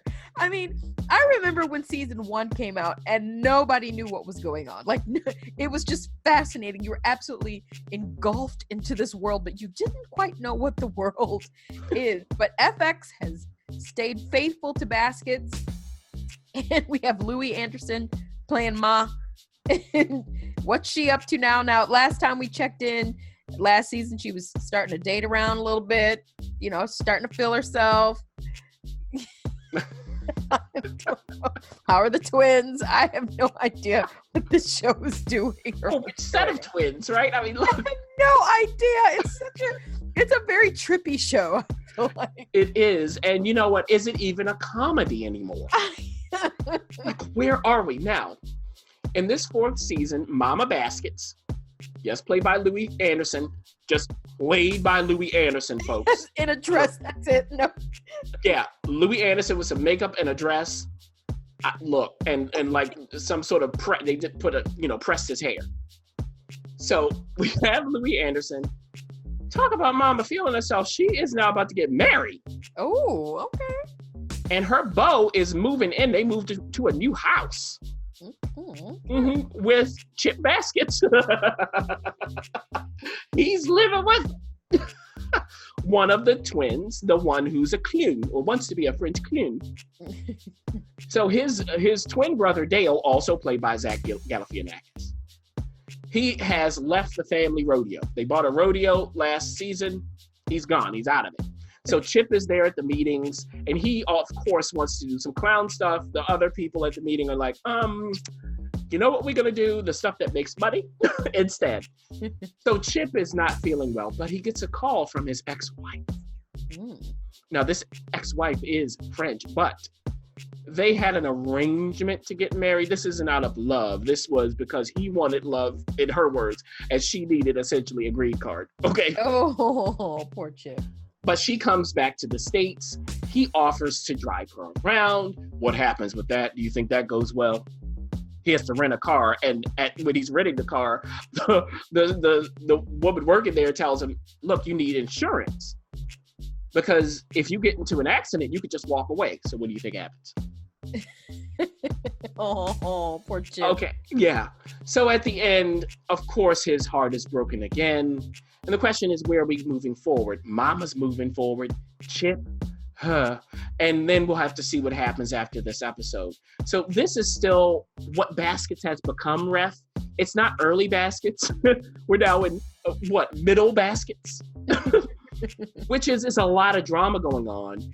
And I think the reason that they get away with it is that it's not only weird and strange, it's that they really do have an excellent cast. I mean, these people know what they're doing, and I'm just willing to go along with them to see what the point is at some moment. Do we get the point in episode 1, season 4? No, but if you made it this far, you know you're going to keep going. Yeah. Well, talking about keeping the going, TV Land, yes, it's there.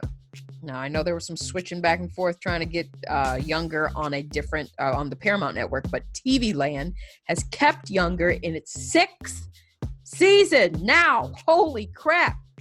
You and I both follow this show. I have not watched the series premiere yet, or excuse me, season premiere, but you have, and I can't wait. This is the quintessential summer TV. If there is ever summer TV, Younger always knocks it out of the park. It just feels right. But the question is, after last season, a certain couple finally gets together, but it ended very strangely. They were holding hands and kind of looking off in the distance like, did we just make the mistake of our lives? Because one of them has sacrificed everything. Yeah. So we have Liza and we have Charles. Yeah. They're still together, Ref. And yes, Charles gave up his company.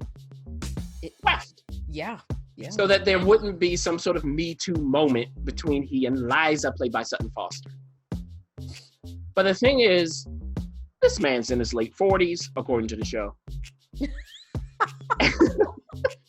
Sorry. Like, come on.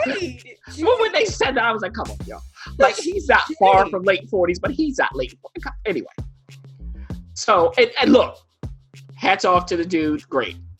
Now, is he in his late 40s going to do nothing? I mean, he's wealthy, but he's a man who works. Yeah.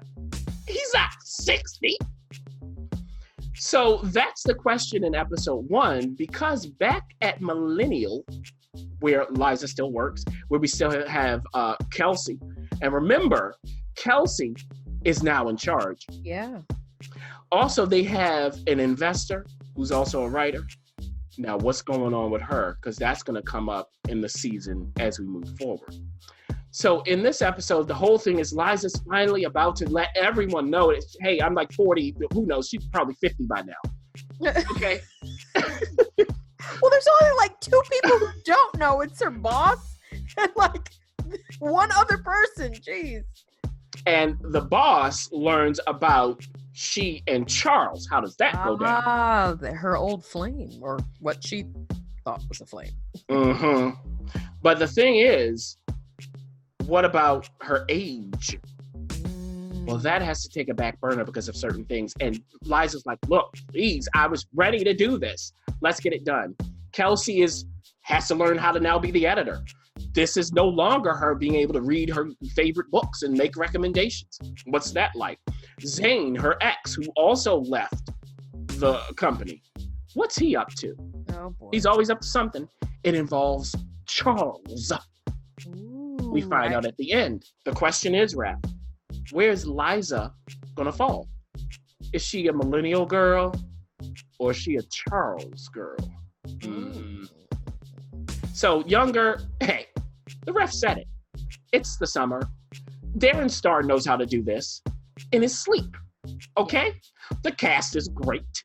We've talked about this ad nauseum, ref. It is a wonderful show. It still is in its 6th season. I'm still invested in it. I'm still interested in it. And by the way, we do have Nico Tortorella, who's playing Josh. You know, the guy with the tattoos? Yeah. Somebody comes back into his life, or somebody's. Right. Yeah, we remember seeing that. And the question is, what's going on with that and Liza, too? And Debbie Mazar, don't forget about her. Oh, so just, again, bravo to this show. We are still watching. It seems like Younger should be on Bravo. Moving on, I don't know why. It just seems... Big Little Lies. Yes, it is back. We both got a chance to see the first episode. You may have already seen the second because we're in time difference. I'm not sure. But HBO has brought Big Little Lies back for season 2, even though in the book, there are certain things that have not happened that are happening. And the biggest draw this season isn't the fact that they returned the entire cast, even somebody who bit the dust. He's showing up all over the place. But there's a special edition, and I will quote the critic who texts me, this edition has the right amount of nasty. Meryl Streep. Look. Are you going to talk about the second episode? No, I haven't seen it. Okay, good. We can both talk. Yeah, so we'll talk. Look. It's been a while since this has been on, Ref. Yeah. And so I was kind of like, I really liked it, but do I need another season? I don't know. Like, people are talking about it. A lot of people are asking that. I love these people. I loved what they did, but memory, it faded. It's kind of like, Then I watched the first episode of season 2. I was like, oh, no.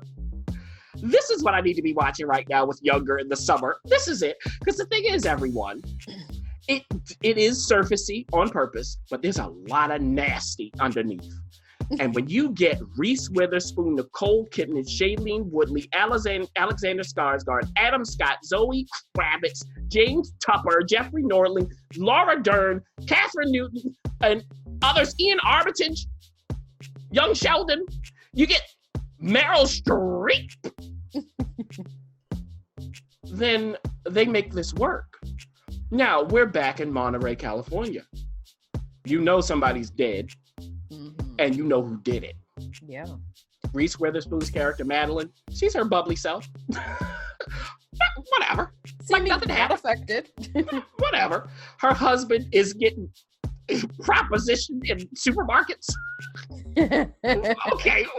And at the cafe by her ex-husband. That's where I'm going. Not in that way. But... Yeah, so her ex-husband, played by James Tupper, Nathan, he's having problems with his wife, who's played by Zoe Kravitz, Bonnie. Yeah, and we know why. He doesn't.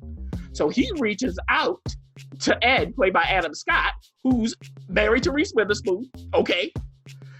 That means he's married to the man's ex-wife. He wants Ed to help him figure out how to deal with his current wife. And Anna's like, essentially, why are you coming to me? What is wrong with you? So they get into a fight. Then we also have Shailene Woodley playing Jane. She now has a new job. And there's somebody on the job who's not quite right. An employee. What's up with him? They even meet on the beach and have a strange little exchange. We see also Bonnie, again, Zoe Kravitz's character. She's not doing well. No, she's not. But it may not be for the reason you think. Bonnie wanted to tell the truth. Yeah. And she feels that our opportunity has been stolen by the rest of these ladies. Now, Who are not her friends, really. They are not her, really. Not at all. Now, we also have Laura Dern's character, Renata, a rich woman who has a daughter with a 160 IQ, teacher. And what happened last season, by the way, teacher, will not happen again. She will not be bullied. They had to cast him, though. It was beautiful. I loved it. And then let's go right to Meryl and to Nicole. Oh my gosh. Nicole playing Celeste. Hubby's dead, played by Alexander Skarsgård. His mother, played by Meryl Streep, comes in to help her with the kids and to take care of things. And this mother doesn't understand why her son is gone. She doesn't understand. She doesn't know why Celeste is behaving the way she's behaving. She sees Reese Witherspoon and goes, "You're short. I don't like short people." She wants everybody to be in grief. She lets us know in a primal yowl that I mean, I had to pause and I was laughing so hard. I mean, this is what you hire Meryl Streep for. And this is not scenery chewing work. This is, I have my glasses and my wig and my teeth. And I'm going to act through all of that with my eyes. And I will pick my moments to let the nasty out. But I'm really being nice. She and Reese Witherspoon together. I mean, Reese is looking at her like, what? Are you insulting me? Me? And this is why, everybody. If you haven't seen the first season, you have to watch that first. You gotta watch it. Come right on in to season 2 in the first episode. This is entertainment that, again, yeah, it's surfacey, but there is so much going on underneath this. Are these rich people problems? Yes, but they're rich people problems. And I thank them. I just hope that we continue this in the season. Ref, what do you think about anything I just said? Oh gosh, you know what? This is right up your alley. I do have to say, for season 2, it's good to see and have everyone back. The first episode wasn't as urgent. Mm-hmm. Now, because we just left off with a big, huge ending. I don't think in television, I mean, they ended right there. And then, maybe like 2 or 3 minutes worth of other stuff. But a huge situation happened in season 1, a murder, we'll say, or self-defense, or I'm not sure how you want to look at that. But it sort of returned and nobody was affected. No one, except for Bonnie and Meryl. Right. So I really wanted us to come back to that. The ladies are still kind of at odds with each other, even though they survived something very specific. And the writing was a little challenging. Like Bonnie said, "I killed someone," like 3 times. And we're like, okay, we all get it. It was a lot of review. For the most part, I was glad to see everyone, but I can't wait until it gets started. I'll just have to say, like, really, really get going. And we'll see tonight as of taping what episode 2 does. But when the critic says there's some nasty going on, there are real just situations where you think, oh, I don't think I'll be moving to that community. So there you have it. TV is not letting up. Summer TV's here. Summer TV's here. And you can definitely partake. We encourage you to do so. And if you ever need any help, just come visit us at whywatchthat.com or join us on the episode every Tuesday or ish day. And we'll keep you in the know.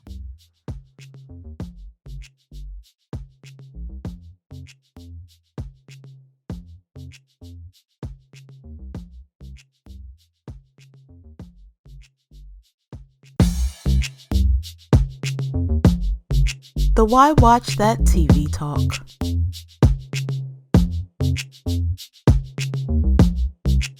Well, hello, listeners. We are out and about, or at least I am. The critic is About to be. About to be out and about, but the referee is not snuggling in her warm place of recording. Instead, I'm out and about doing some remote stuff. Why? Because you mean that much to us, listeners. And TV doesn't stop, so we are not. You mean the world to me. Oh, wait a minute. We're going to pay 10. Is that more than 10 seconds? No, it was not. Listen, we've got some TV. This is a short one. We don't have a long list, but we do have some summer TV shows creeping in, trying to creep its way in. Now, remember I said last week that summer TV, this is the mindless TV where you can just sit back, roll your eyes, and just let it wash over you. But unfortunately, the first show we're going to talk about is the opposite of that. I don't know if you would consider the summer TV at all. And of course, we're talking about the well-marketed HBO's Euphoria. And it is everywhere. It's all over social media, all over everywhere, starring very, very familiar young lady who's really making a mark. She's gonna have a really, really good year. And we're talking about none other than Zendaya. She left them Disney Mickey Mouse ears behind. And those ears are nowhere to be found, actually. Yeah, The Greatest Showman, she said goodbye to that too. Yes, that's true. The Greatest Showman. And then also coming up this summer, she'll be in Far From Home, the latest Spider-Man movie. But this is no Spider-Man. Wow. And maybe it should be called Dysphoria. Ooh. Now, Zendaya... Because you're going to dysphoria it. Well, they told us, Ref, that this is supposed to make us empathize with this current crop of teenagers, their generation, the social media generation. Empathize. This is not me. This is what they said. We're going to care about them. There's some hope in this show as well. I've seen the first episode. Zendaya plays a 17-year-old who's about to be a junior in high school. Her name is Rue. She's just gotten out of rehab. Drug rehab. Oh. Yes. And throughout the episode, we get to know what her relationship is with drugs. She's honest. It's kind of her voiceovers are kind of like what we heard in Fight Club. That kind of thing. Oh. Okay. Yeah. Where it's not somebody's going, oh, woe is me. She's like, look, I wasn't abused or anything. But there was just something that happened to me. I had anxiety as a kid. I just couldn't connect really. I would have these panic attacks. And then I was taken to the hospital because I stopped breathing and they put me on this drug and so on and so forth. Now, she has a younger sister who is played by, somebody who's another upcoming star here. We got to watch out for her. So played by, why am I losing her name? Storm Reid? Storm Reid. We were just talking about this. Yes, she's brilliant. She's gonna have a fantastic year as well. Yes, she is. A Wrinkle in Time is what we would know her from, right? Exactly. And she was recently in When They See Us. Oh, that's right. So two things with Ava. Later this year, she'll be in Relive. We don't know when it's coming out with David Oyelowo. We'll get to that. But yeah, so she's her younger sister, slightly younger. And we find out in this episode that Storm's character is the one who found Zendaya when she was about to be dead. Gotcha. Overdose. So what's that relationship? Now, Storm loves Zendaya. They're very, very close. But Storm doesn't have those problems, but we'll see what comes of it. And they have their mother, of course. Their father we see in flashbacks. I won't tell you what's going on now with him. Okay. So there's some other kids at the high school who are about to come back or who are about to go to college because the first episode is before the first day of the new school year. Okay. So we meet them as well. One of these kids has just moved to the neighborhood, and there's something going on with her character I won't give away. She wants to meet friends, meet people, but she also wants to swipe right. Okay? Okay. And with men, not teenagers. Ooh. And the man she meets, I'll just tell you, is McSteamy. And it doesn't go down well. Oh. Pun not intended. Okay. So let's just keep that. Look, that's this show. So she ends up at this party with everybody. There's also this jock character who's the jock you'd expect. He has this girlfriend. They're on again, off again. The way they fight, it's so charming. It's this stuff is disgusting. Can I just say it's disgusting? Anyway, so you're watching that. You're like, she's doing whatever she's doing. He's getting upset. He meets this new character, this new person in the neighborhood and in the school, and they have to do together. It involves cutting. It's sex, it's drugs, it's cutting, it's all kinds of things. Now, Zendaya and the show has said, look, if you watch this, you might get triggered because of all of this stuff. So get ready, and so on and so forth. There's also this other jock character who's going to college. He's a really good guy. And he's really interested in another girl there at the school, but her reputation has been tarnished. Is it true or not? But he's a good guy. He's trying to navigate this. And then there are other people. There's also Zendaya's drug dealer, because she's still on drugs. That ain't changing. And he's actually a good guy. He's just high out of his mind and selling drugs through a little kid. Anyway. Yeah. Okay. So you have enough about Euphoria. Here's the thing. For me and Ref, we talked about this. I can watch a lot. Yes. I can take a lot. I can watch it. But if it's going to be something like this, where it's all of this just dreck, well, there has to be a story that's pulling me along. That's what I'm watching for. If the story's compelling enough, okay, great. It's like 8th grade last year, which isn't as crazy as this, but it goes there. I was invested in the lead character. I wanted to see her arc. I wanted to see whether she could become who she wanted to become. I felt the pulse. I can't say that's the case here in Euphoria. Instead, it made me angry.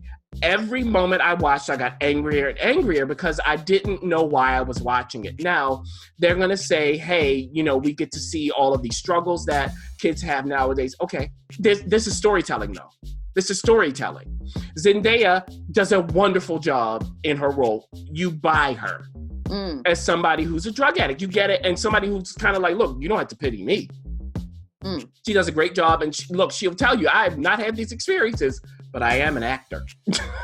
Okay. Sure. So sign her up for that. That's great. And after the episode, she and the creator talked, and he talked about how a lot of this is from his experience as a kid and how he wants older generations to empathize with this younger generation. I don't have any empathy, and I'm not interested in getting any in the next episodes. Now, Storm, love her. I think, and Ref, we were talking about this, if they had made her character the center of it.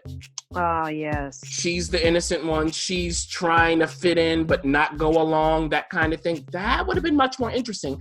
That would have invited more of us into experiencing all of this craziness because, excuse me, not every teenager is going through this. Not every single one. And every generation does this with teens. Oh, it's so bad for them.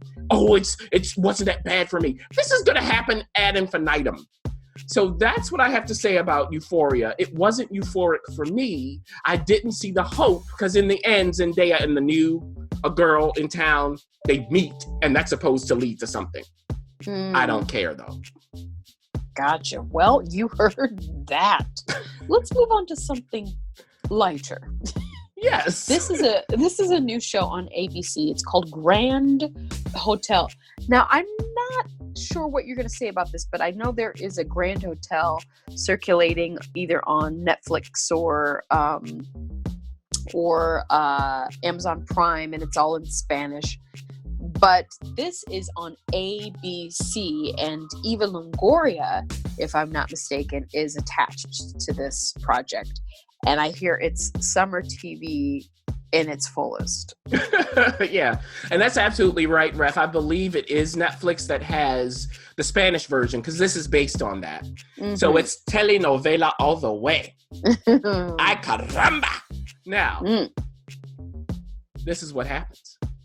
In the first episode at the beginning, we're at the hotel. It's a wonderful hotel in Miami.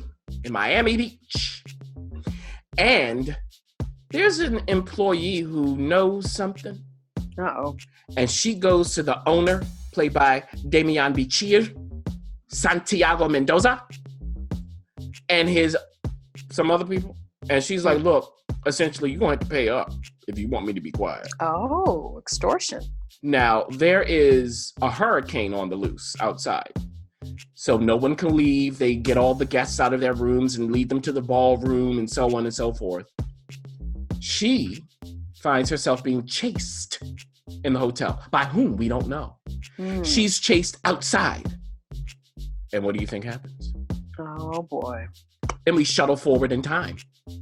We now find that Santiago wants to sell the hotel. He can't afford to keep it up. Now, this has been in the family. Okay, this is a family-owned business. This is a big thing. He is now married to a new woman, a new wife, named Gigi, played by Rosalind Sanchez. And she has 2 grown daughters who are like the stepsisters from Cinderella. Oh, boy. Okay, one of them is getting married to a guy who's going to buy the hotel. Okay. Now, Santiago has his own kids. He has a grown son and grown daughter. The son is what you would think he is. He likes to sleep around with everybody. He's not supposed to be, but he does have a prosthetic leg. Okay? Now, he does. This is telenovela. Now, there's a reason. There's, of course, something that happened in the past why he has that. But, of course, this prosthetic leg doesn't do anything to stop him. Okay? Nothing. Now, his sister, who's come back from business school, she's ready to run the hotel. That's why she went away. Well, she finds out it's being sold. Upset occurs. Now, there is a new employee who enters, and this employee is hired by Mrs. P, who's in charge of the employees. And she is really close with the Mendoza family. She helped to raise the kids, all of that. She didn't know about the hotel being sold, but she's going to be taken care of. Now, Mrs. P, is played by Wendy Raquel Robinson, whom I love. Okay? So she ain't playing. And this new employee, she's looking at him like, I don't know about you, but my son, who works under me, says we need another employee or there's going to be mutiny. So you got the job. Now, what's he doing there? Why is he entering at this moment? What does that have to do with anything? He's told you're not supposed to fraternize with employees, and especially not with the Mendoza family. So what do you think he does? And why? Why? And why is this thing being sold, everybody? Why? And then there's more that goes along with all of that I won't give away. Like the wedding is ruined for a specific reason. There's a certain pop star who shows up and gets into the mix. Now look, like you said, Ref, this is summer TV all the way. And for summer TV, this is what I'm talking about. It's bad in a kind of good way, which I can take. Does all of it work? No. And by work, I mean, is all of it work as in, hey, we're winking at being bad? No, some of it's just bad. But it is entertaining. It is this upstairs, downstairs kind of thing on the beach. You do get that Latin vibe with it. I just think if they continue what they started in the first episode for the summer, why not? Why not watch that? Well, let's move on to Das Boot. Oh. I do what I can. It's a new miniseries on Hulu, and I don't know much about it. We do know it's in German. Well, not in German. The title has German roots. What are we watching here, Greg? Yeah, it is in German and in French and in English. Oh, fun. Oh, yeah. Danke. Okay. So Das Boot is literally the boat. That's what it translates to. And this is back in World War II. Oh. Now, German in World War II. Oh, so, yes. So we're dealing with the U-boats from World War I and World War II from Germany's side. And for some reason, all of these U-boats are being destroyed by the Allies. The Allied people, us. Why? It's like 12 that has happened. And in the beginning of the miniseries, we see the 12th one go down. So you get all of the submarine kind of stuff. People in close quarters yelling, rushing, trying to get away. It doesn't happen. Mm-mm. But there's something that happened because 2 people escaped, let's say. One of them has a father who's very famous, a very famous captain. And the other is one of the crew members. And this crew member hid while he was supposed to be trying to help save the submarine. Ooh. So what do you think? What do you think they do to him? Oh boy. And this officer who has his famous father is promoted to captain of a new U-boat. Now, he has been launched over some other qualified people. And even he goes, maybe I'm not ready for this. But they also, the Germans, have to have morale on their minds. They've got to keep morale high because this is toward the end of the war, and we know what happened. Yes, we do. Now, we also see a whole bunch of other people. We see one of the communications guys. He's in charge of the radio. He's like, I forgot the title, but it's about the radio. He takes care of the radio, the communications, because it's World War II. Okay, he's got a big old secret. And it might lead to him being a traitor to the Germans. Ooh. Now, his sister comes, and this is there in France, in Paris. So she comes to work for the Germans. Now, they lived in a part of France, let's say, or a part of Europe that speaks French, but they believe they're German. So it's this whole thing, you're really French because you speak French, you're not German, blah, blah, blah, blah, blah. So we have those kinds of conflicts. Also, because he ends up on this new U-boat, he wasn't supposed to be. I won't tell you what happens. He can't fulfill something he needed to do with the resistance. Okay? So this resistance... A part of it is someone that you may know, Lizzie Kaplan plays a head of it. So that's where you get some of the English. And she has this operative who gets caught. Now, the sister was supposed to get this operative something, but something goes awry. And the sister is a part of the communications department. So she has to translate what this operative is saying to the German brass.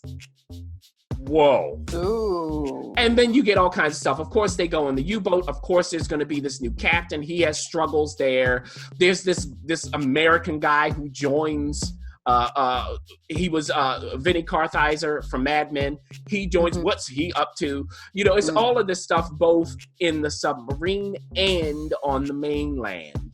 So that's enough for Das Boot, the plot. I'll say this, everybody. There was a movie that was made of this in the 80s, I believe, Ref, and it had critical acclaim. I don't remember seeing it, but I do remember it was like everybody's got to see Das Boot. So now we have this miniseries. It's based on 2 novels.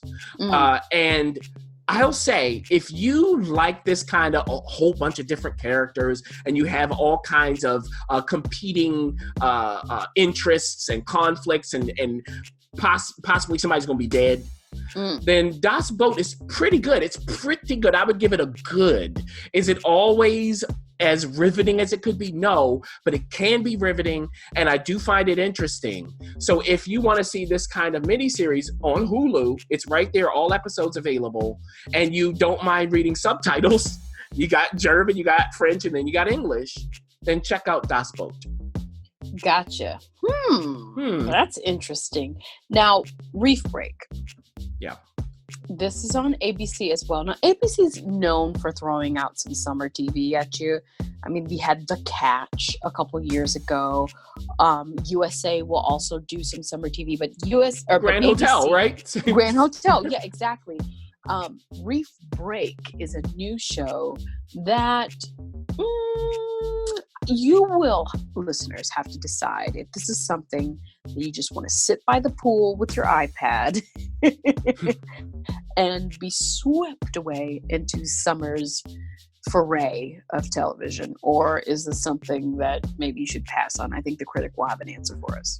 Wow. So, oh boy. At the beginning of this, we're on a plane. We see Kat Chambers, played by Poppy Montgomery. She's checking out this guy. Why is she checking him out? Right, and you get, those slow shots where they slow down in these kind of ridiculous shows. Yeah. He looks and he's sweating, and she's looking at him.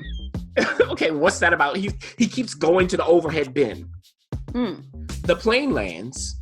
He is getting off the plane. Kat goes to the air marshal. Now, she's not supposed to know who the air marshal is. Right. They're supposed to be hidden. But she has these powers of perception. So she goes to him and she says, hey, that guy that's getting off the plane, you know that he was packing and he kept going up to the overhead bin. You need to get him. Something's up. So the air marshal rushes off of the plane to stop this guy. A shootout ensues, a literal shootout. And as the shootout is going on, she comes off of the plane, walks, flips her hair, and just walks away. That's this show. Okay. Now, we find out that she's a professional surfer who's been away because she was engaged in this criminal syndicate. Now, wait, a professional surfer? Oh. Yes. So, reef. We're on the reef. Gotcha. She comes back after this time away. She was accused of being involved in this criminal syndicate. Now, a very important person at the reef has gone missing from the wealthiest family at the reef. So how is she going to help? Can she help? There's this police detective that she meets. Okay. And they get connected. I'm sure they do. In more ways than one. Mm-hmm. Also, she has this ex who's a former detective played by Ray Stevenson, who was in Rome. And it was one of my favorite characters in Rome. Okay. And then, you know what happens. Of course, she gets roped into this. She's going to help the cops, but is she involved? And then the people who find out that she's actually helping say, hey, we want this ransom and we want her to bring the money. Why? Okay. Now, look. I'm going to be very honest with everybody. I saw about 20 minutes of this, and that was more than enough. I've got to say, we talked about Grand Hotel, where ABC, so far it feels like, the wink is there. I can keep going with you in the summer. Whatever wink is going on here, I think that somebody's eyes got gouged out because this ain't happening. This is not good. It's not good for any time. I've just got to say it is not. Ray Stevenson, I don't know how you found yourself in this. Poppy Montgomery, your dialect, you're not American, I can tell. I don't know what's going on with that. Now, she does have, I believe, dual citizenship or something, Poppy. But Poppy, I mean, come on now. Now, I can't blame her all the way. Yes, she's Australian American. I can hear the Australian. What's next? Okay. I just wore myself out right there. Yeah, you wore me out. You wore the listeners out. Everybody's worn out. So maybe Reef Break isn't for you, but what about Mr. Iglesias? Ooh. On Netflix. Wah wah. When I hear Iglesias, I think immediately of great singing. Both the father and the son. But I have a feeling that is not what is going on here. No, it's not. So this is starring Gabriel Fluffy Iglesias, the comedian. And he is a history teacher at a high school in California. Oh, my. Now, it's the last day of school. And, we get to see him in his milieu. He is really just this wonderful, engaging, kind of funny teacher who can teach you some stuff. The kids are with him, they're not all the best students, but they are in his class. And of course he has, his prized pupil who knows all the answers. There's this other kid who's in love with the prized pupil. He sits there next to her and he can't stop just talking about how great she is. There are these ne'er-do-well kids who are having a good time in class with him. And if you know Fluffy Iglesias, Gabe, then you know that he is great at doing voices. So he does Mel Gibson and Braveheart, things like that. And I mean, he's great at the voices, great. So if you want to watch this show, that's probably the reason. Now, what happens is we find after this final day of school that pretty much the whole class is being dropped, expelled. from school. Oh. Because there's this vice principal who's on the prowl, played by Oscar Nunez. And if you know Oscar, you know that it's ridiculous. He was in The Office and so on and so forth. So he's this assistant principal. He wants to get rid of all these kids so that they look better. They're a better school. But he doesn't take into account why these kids may have had these infractions, why some of them may not have shown up to school every day.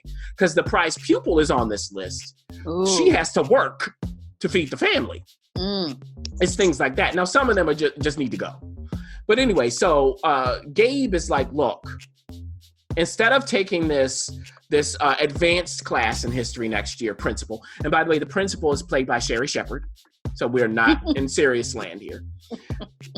So instead of that, and he has this best friend who's another teacher, and there's this new teacher who wants to be this advanced history teacher as well. So, they're up for it. He's going, no, I won't accept, because he was offered. Instead, why don't you let me teach these kids for the summer and bring them up to par, and then you won't expel them. So, Sherry Shepherd's like, okay. Oscar Nunez is like, fine by me. It doesn't matter either way. Okay. Now, Sherry Shepherd, by the way, as the principal, is constantly involved in her love life the whole time, why no one will swipe right on her, and so on and so forth. So that's where we are in Mr. Iglesias. It is on Netflix. You can see all episodes. If you like, multicam sitcoms, meaning laugh track sitcoms for short, you might enjoy this. Again, outside of Gabe's voices, I don't really see what's special about this. So there you go. Well, let's end this with the return of Yellowstone. Now, remember, this is on Paramount Network, which means this is the old Spike TV revamped and rebooted, and they're really bringing a lot of TV shows. And this is really their first serious attempt at drama, brought to us by Taylor Sheridan, who Hey, Hell or High Water, Sicario. It wasn't called Sicario 2. I can't remember what it was called, but Day of Soldado, I believe, like soldier, something like that. So Sicario, Day of Soldado, as well as what was the middle one? It was Sicario. There's three of them. Wind River, which he directed, and he also, the first season, not only wrote all of the episodes, but directed them all. Yeah. This season is different. Yeah, he learned. Yes. Probably wore himself out. But this again is starring huge stars. Probably the biggest TV stars, the biggest stars you can have on TV. We're talking about Kevin Costner. Yeah. Is the star of this, along with Kelly O'Reilly, I think is her name. Kelly Riley. Kelly Riley, along with some other, and guess what? There's some other very familiar faces who will be popping in season 2. Now, you had a bumpy ride with season 1, but you did tune in for season 2's premiere. The question is, are you going to continue through season 2 and season 3, which is already renewed and ready to go? Yeah. Well, not ready to go, but it's been renewed. Exactly. I mean, look, this is a hit for Paramount Network, and I'm not hating that. It's not that this is bad. It's just, it's a show where you feel the potential. And the question is it realized? Now, I'll tell you, Ref, I'm still going to keep watching it. I'll just say that right now. Okay. But let's get to the review. So yes, we do have Kevin Costner playing John Dutton. He's a billionaire. He has this land in Montana, I believe that's where they are. And think Yellowstone National Park, that section. And there's this whole thing where he wants to hold on to the land. There are people coming after it. Okay, they're the Native Americans who might deserve it. Can we just say that? And there's a new chief among them that we met in the first season who has plans. He went away from the reservation to study and learn the white man's ways and came back. And he said it's time for us to give them a taste of their own medicine. Uh-oh. Okay. So that's great. And really, this cast is really good. And Gil Birmingham plays that guy. Now, there's also Danny Houston's character. Gil. Taylor likes Gil. He does. And that man doesn't have to say anything. It's the posture. It's true. It's that posture. I love it. So Danny Houston plays Dan Jenkins, who's a guy who's in cahoots now with this new chief. Ah. He has his own reasons for trying to get his hands on that money. And at the end of season 1, we thought he might have been dead. Okay. He is not dead, but John Dutton, Kevin Costner, sees him at at the restaurant. Is like, "Oh, are you okay to swallow solid food now?" Now, John has kids, one of whom passed away in the first season. Oh. Now, his oldest son. Now, his younger son, Casey, played by Luke Grimes, is now in the fold again with family. He was away. He had a Native American wife, a son. So he's now back with his family. Away from his wife and kid. What's that about? And he's starting to become more inculcated in their ways. Now, he is a natural cowboy in more ways than one. Think John Wayne as well. Don't get in his way. Okay. Kelly Riley is the daughter, Beth. And she is a something buster, is what they would say from years ago. Okay. Don't mess with her. Now, she is the one who essentially helps John, helps him get his agenda going out into the public, because John is supposedly, he has terminal cancer. Or does he? Or does he? Okay. Okay. And what does that mean? Now, his middle son, Jamie, played by Wes Bentley, has left the fold. So one son came from being away, comes back. He was in the fold and has left. And he was supposed to be a politician set up by John. But now he still wants to be a politician set up by somebody else. Is John going to allow that? Is Kelly Riley going to allow that? Because she and he, they don't get along. And then things will move on from there. Now, on the ranch, a new cowboy shows up. Uh-oh. He was the chief in 21 Jump Street. Okay. He was in season 3 of True Detective, where he was shouting her down at her book signing. Yes, the man with the blue eye, the dead eye. Yes. Love him. He comes on stirring up trouble. He comes and he's telling people, you ain't a cowboy. And another guy says, who you talking to? He said, I ain't talking to you, I'm talking to him. Now, one of the cowboys he has history with. And this cowboy who was new from season 1 tells him, you don't want to be here. In fact, when you leave, I'm leaving with you. Oh. And so on and so forth. Now, this is a soap opera, folks. This is where HBO has that show coming back with Brian Cox, Succession. Oh, yeah. This is like Succession on the farm, on the ranch. Is it successful all the time? No. But I think there is enough, if you like this kind of genre, that you'll keep watching. Is it completely satisfying? Not yet. I have hopes for season 2. I think I'm going to finish season 2, Ref, and then make my final determination, because they do deserve that. I mean, Taylor Sheridan deserves my patience. Kevin Costner deserves it. Kelly Riley, and so on and so forth. And certainly Old Boy from 21 Jump Street. Right. And we hear that Josh Holloway is making his not only appearance, but Josh Lucas, right? Was it Holloway? Josh Holloway from Lost. Because I don't think we've seen him. No, we haven't seen him yet. It's in trades. So just to tease the listeners a little bit, that may be an interesting ad. And again, if you don't know who Josh Holloway is, he's from Lost and from Colony. So he's showing up as somebody mysterious? Yes, I don't know who he is, because I haven't watched it yet. But you might want to hang around to see exactly who he is and what he's doing. The question is, will he have facial hair or not? Well, listen, again, we said TV doesn't slow down. Summer TV doesn't slow down. No matter where you are in the world, there's always room and appetite for a little delicious summer television.